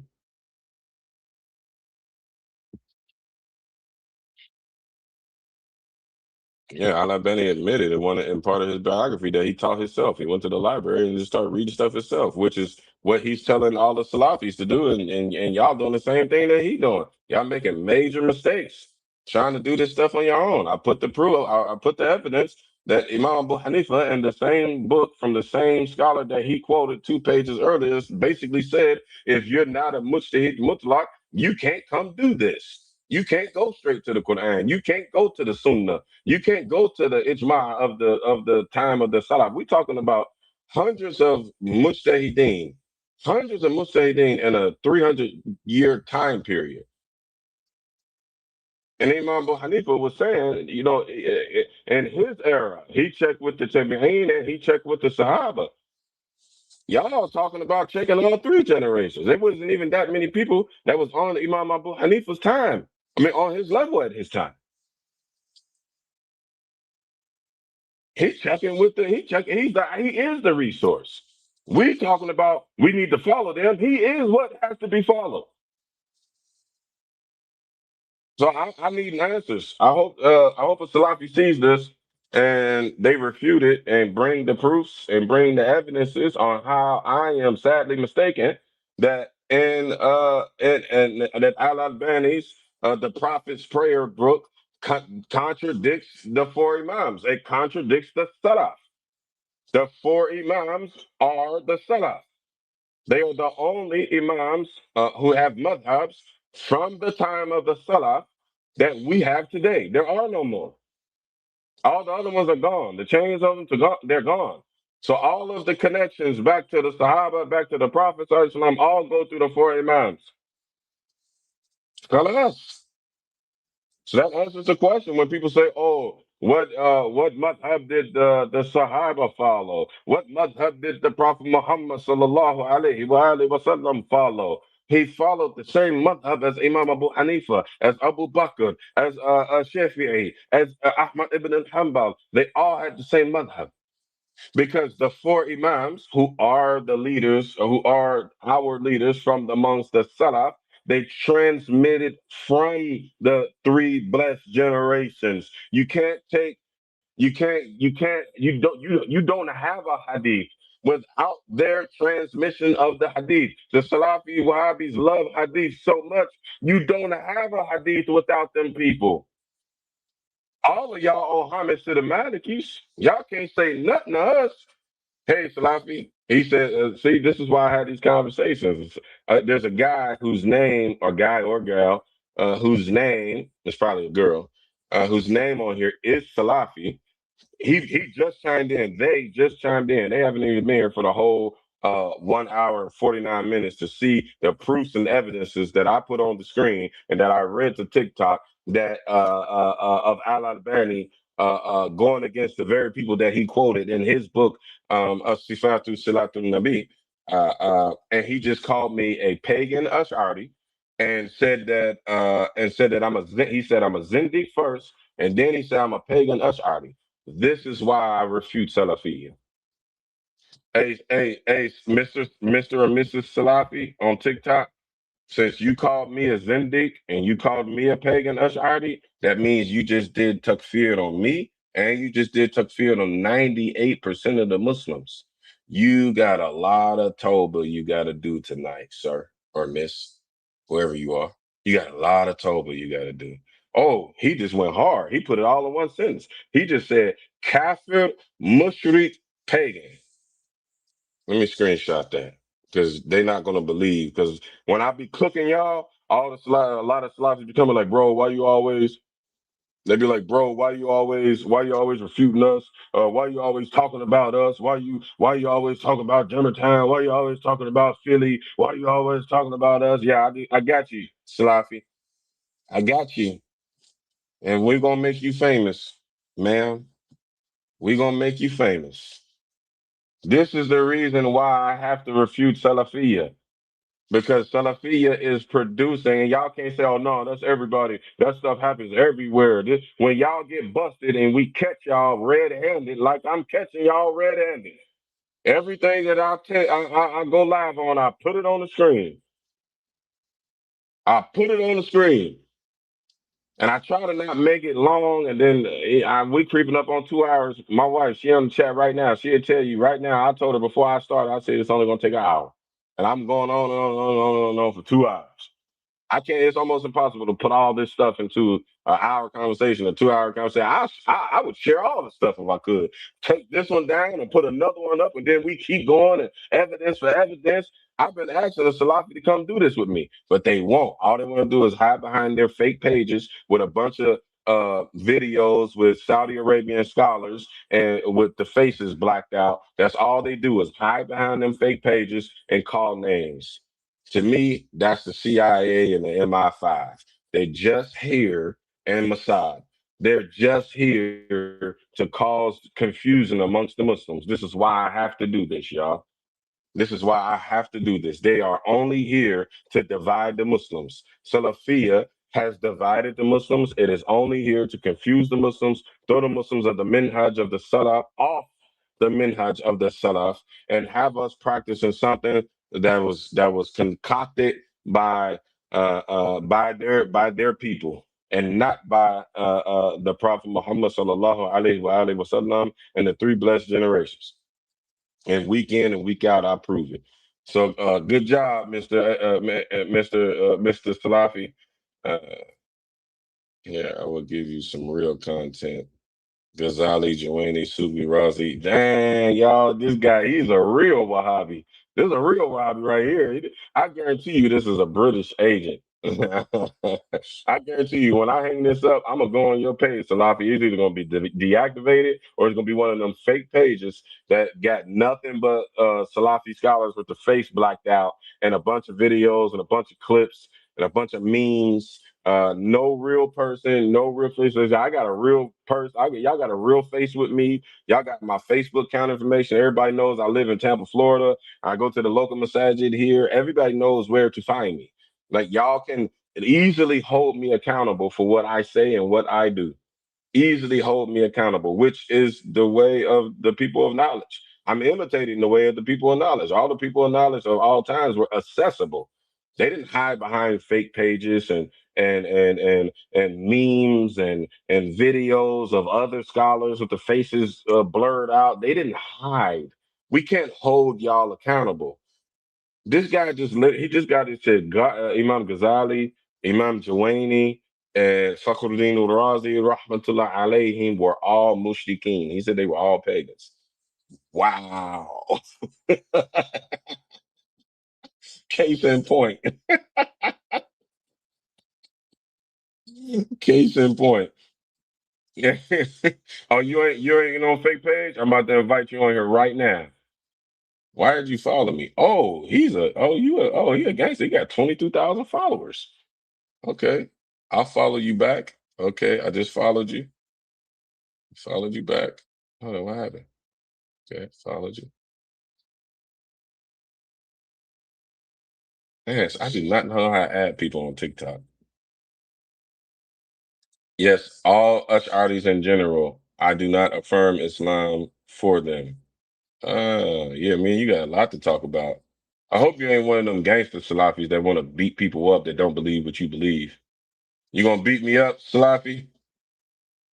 You gonna beat me up if I don't agree with you?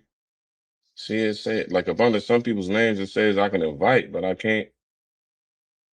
It won't let me invite you. You got your invites turned off, Mr. Salafi? Roda Alhamdulillah, Hanbaliya. Yeah. You know, this Salafi's gangster, man.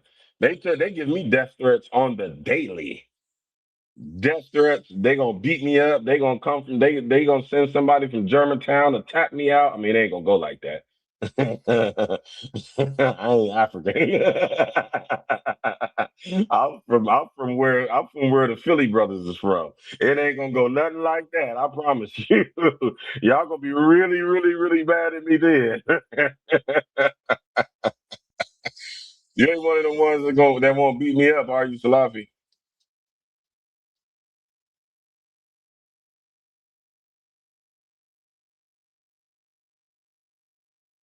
He said, I ain't on no fake page. Yes, Zindik. Oh, you a real Wahhabi. He ain't one of them fake ones that hide behind the contradictions I just exposed. He a real Wahhabi. See, the real Wahhabis that don't hide behind their contradictions, they'll admit it that they believe that 98% of the Muslims are pagans and kufar.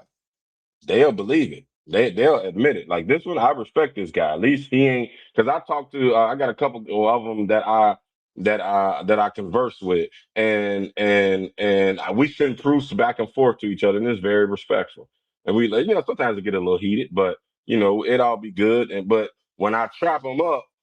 And I'd be like, okay, show me that in the time of the Salaf. Like I know Al Albani said it. I know that Ibn Taymiyyah said it. I know that Ibn Qayyim said it. Okay, you got that. But show me where that was in the time of the Salaf, or even in the time of the Khalaf. Show me. Then they tap out. They be like, oh no, well it really wasn't like that. Like we just confirm the ayats and we just leave it at that. And I'm like, well, are you confirming the ayat to the point where you're making Allah have an actual hand? Are you doing that? We didn't say that. No, but no Salafi likens Allah to his creation. But he has a hand, but not like our hand. Okay, well, what do y'all mean by that? Because the Salaf never said he has a hand, but not like our hand. That didn't reach us. I want to know where y'all got that from. And this is what we say is Tashbih and Tashseen. And we got scholars from the time of the Salaf and scholars from the time of the Khalaf who were either Ash'ari or Maturidi or close to it that taught that. Like the evidence is all there. You ain't gotta listen to me. Y'all can Google this stuff. Y'all can literally Google what I just said, and it'll pop right up on your screen with references. And then they'll just back off and say, no, no, no, don't no Salafi liken Allah to his creation. I say, well, that statement is problematic because that's kind of like likening Allah to his creation. Guys like this dude, Salafi, who got 22 followers on TikTok, they tell you, oh no. Oh no, Allah is a big giant robot in the sky sitting on the throne with his feet up, sipping coffee. I like them type of Wahhabis because they don't hide behind Wahhabiyah. They stand on it. They stand on it. Stand on it, Mr. Salafi. All right. Well, I guess I was hoping that somebody would clear this up. And every time I go live and I'm refuting Salafia, I actually do hope that they bring me some evidence and some proofs. And and I'm waiting. Like even the ones I talk to privately in the inbox, I'm waiting for them to give us evidence and proofs. And then I will make a video say, "Hey y'all, Salafia is the fifth madhab." Even though they believe that the other four madhab and the other two schools of Aqidah, three schools of Aqidah, they're trying to make a school of Aqidah. It ain't really working out for them, but let's give them benefit of the doubt. I would be the first one to come on here and say, "Hey guys, we got a fifth school that Al Baniyun. So we got the Hanafis, we got the Malikis, we got the Shafi'is, we got the Hanbalis, and we got the Al Banis." I'll be the first one to say it. And I don't know what y'all gonna call y'all Akida because y'all be all over the place with that. I don't know what y'all gonna call that. But when y'all finish making y'all fourth school a madhab of Akida, I'm gonna be the first one when y'all can bring the evidence and the proofs. Well, I mean, I guess we can call y'all Zahiri. I mean, y'all pretty much got the views of Abu Dawud al-Zahiri. We could say, hey, the Zahiri school is back. And Salafiyah is no longer Salafiyah. It used to be Wahhabiyah, or excuse me, it used to be the Muwahidun. Then they were Al Ikhwani, Ikhwaniyun. Then everybody started calling them the Wahhabis and Wahhabiyah. And then once everybody figured out that Ibn Abdul Wahhab was a psychomaniac warlord who was a secret agent to the British, then they distanced themselves from being called Wahhabi, and then they started calling themselves Salafi. So then we can give y'all some credibility and call y'all Zahiri. Y'all the Zahiri schools, Mr. Salafi, Mrs. Salafi. We got Ahmad ibn al-Hanbal.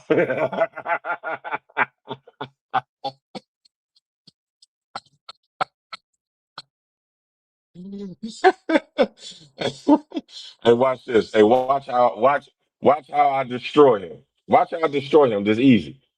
And this is all fun and games. Hanbal, Salafi. On the road to the Hanbali. Okay, okay, Salafi. Okay, Salafi.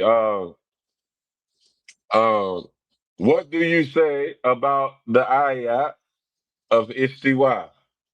Salafi. Put it real quick in the comments because you typing a lot. What do you say about the ayat of the ayat about istiwa? The ayat about istiwa.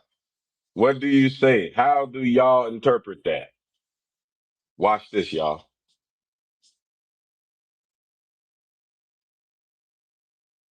Yeah, we read his book. We read Kitab Sunnah. That book is inauthentic. Ahlul Sunnah wal Jama'ah doesn't accept it. Wahhabis do because it has a lot of tashbih type narrations in it, but we don't accept that book. Salafi, quit playing around. You got 22,000 followers. You must be smart. How do you interpret? And I tried to invite you on the camera. I don't know why I can't send you an invite. How do y'all, you said you're Hanbali and Aqidah, how do y'all interpret the ayah of istiwa? Watch this, y'all.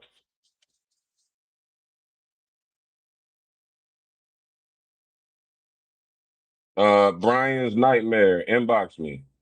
We'll talk privately, inshallah. Hey, y'all, y'all, don't let him, don't give him the answer. Don't give him the answer. Don't give him the answer.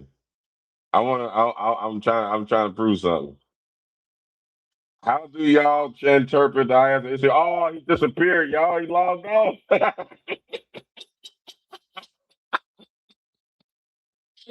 Man, it's over. It's over, man. He logged off. He gone. He just pronounced takfir on me and 98% of all the Muslims. And he couldn't answer. Oh, here he is. He back. He said it's over. Where, man, quit typing to answer the question. You a scholar. You got 22,000 followers on TikTok. You a scholar, Salafi. What's the answer to the question? See, this is what I was saying earlier in the live stream. They won't talk to me because they know their whole career will be ruined. Because number one, they're gonna be talking to an innovator. This is how they get out of being accountable for the bid'ah that we exposed them for. I put this on the screen. If any Salafi Imam or Salafi Talib will come, I'll put this on the screen, and then I'll put the contradictions on the screen. I'll put Imam Abu Hanifa. I'll put Malik. Everybody knows Malik's position. Everybody knows Malik prayed with the hands to the side. So then I want a Salafi to make it up to me. I want y'all to make us understand, make the whole world understand why Allah Bani contradicted the Salaf. Yes, we can't talk to you because you will ruin my career. See, he answered. You see how they deflect? He can't even answer the question, but he said he's Hanbali and Aqidah, but he can't answer the question. Good night, Mr. Salafi.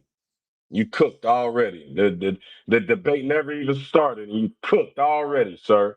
I wish I could see it on TikTok. I wish I could. I've been working on trying to share the screen to all four of these platforms so that everybody can see everything. I almost got it figured out.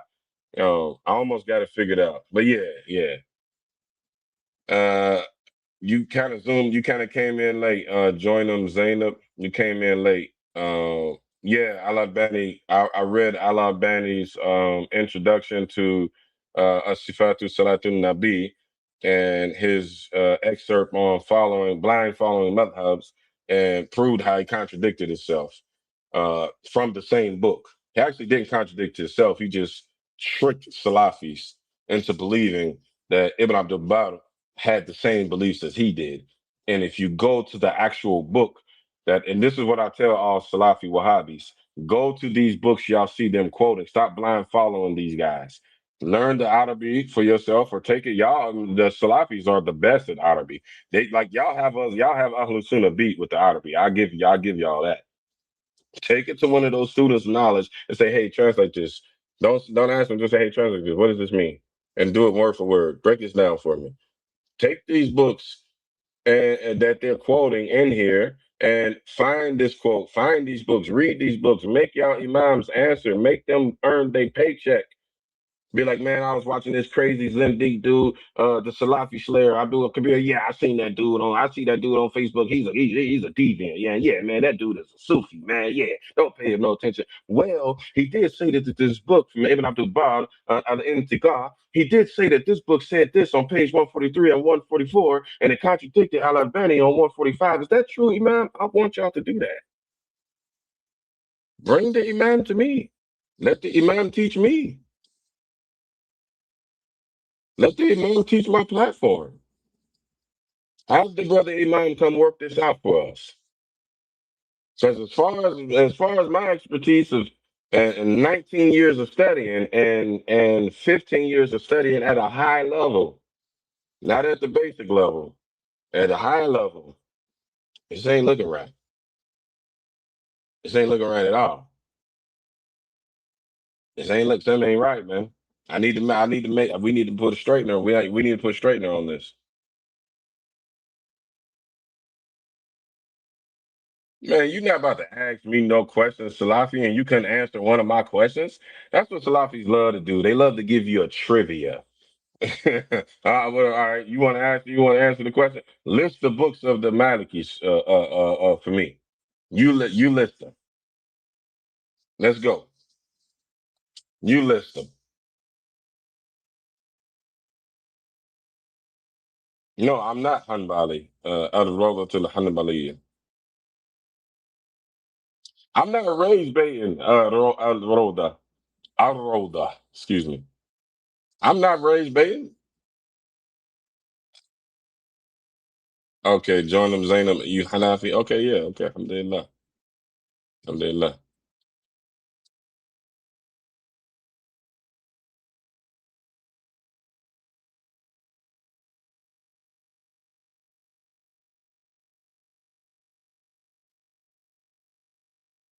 Yo, what is the oldest Aqidah book that proves the Aqidah of the Ash'aris? Aqidah Tahawiyah. Y'all should know that. Y'all should know that.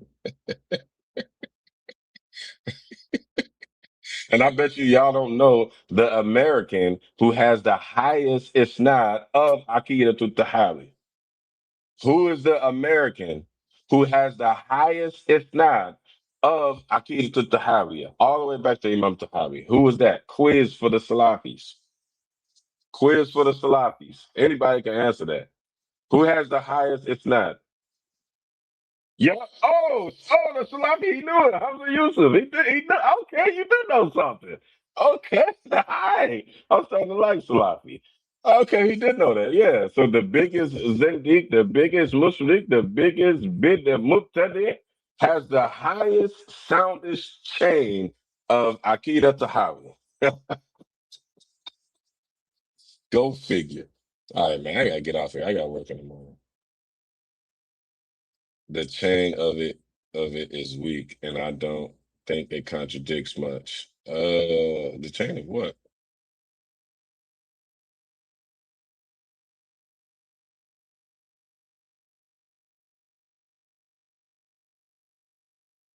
Uh, that's the oldest one. So Al Aqida Raziyan, which is an Athari, is before that. We don't take. I've never heard of that. I'm be honest with you.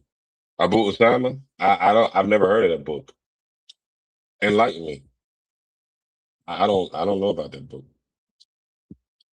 As far as I know, Akida Tahawi is close back to this Salaf. When was that book, Abu Usama? When was that book? Um, when was that? What is that book date to? Abu Osama. Oh, I don't know that to Hanbali said the chain of that is weak. I think it kind of just was.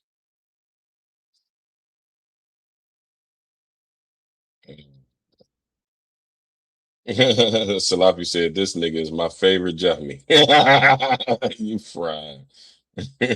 No, I haven't heard of it. I said it before y'all tuned in. I ain't never say I was the most knowledgeable. I don't know all four madhabs.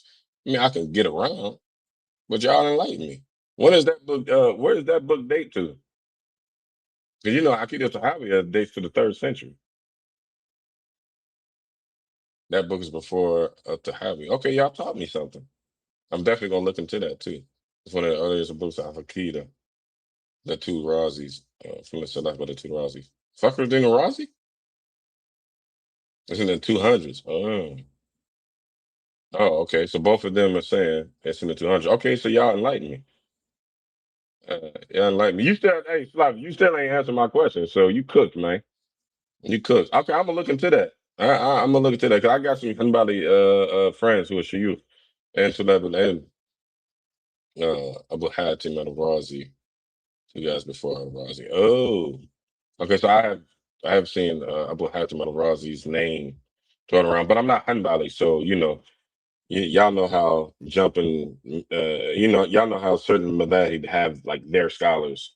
So I don't go too deep in the Hanbali madhab. I go where I need to go to prove Salafiyya wrong in the Hanbali madhab. That's as far as I go in the Hanbali madhab. All right, y'all. I got to go.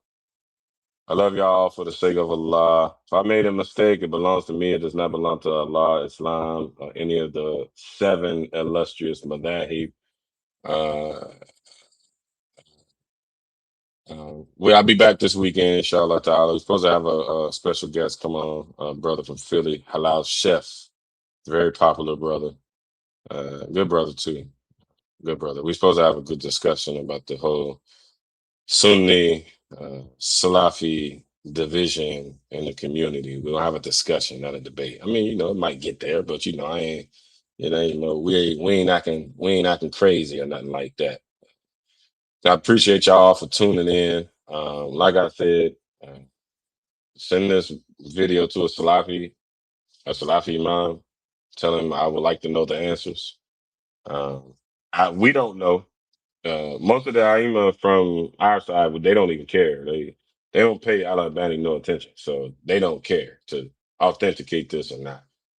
I do, because as we can see, the core of Salafiyya hates the rest of the Muslims uh, simply because of what we believe. They discriminate us against us simply because we don't believe what they believe. So, all right, I'm gonna call you Majid Saleh. All right, yeah, I gotta go, man. I ain't even ate dinner messing with y'all, man. All right, I love y'all for the sake of Allah. Kulli qawla hadha wa astaghfirullah wa la ilaha illallah. Assalamu alaikum wa rahmatullahi wa barakatuh.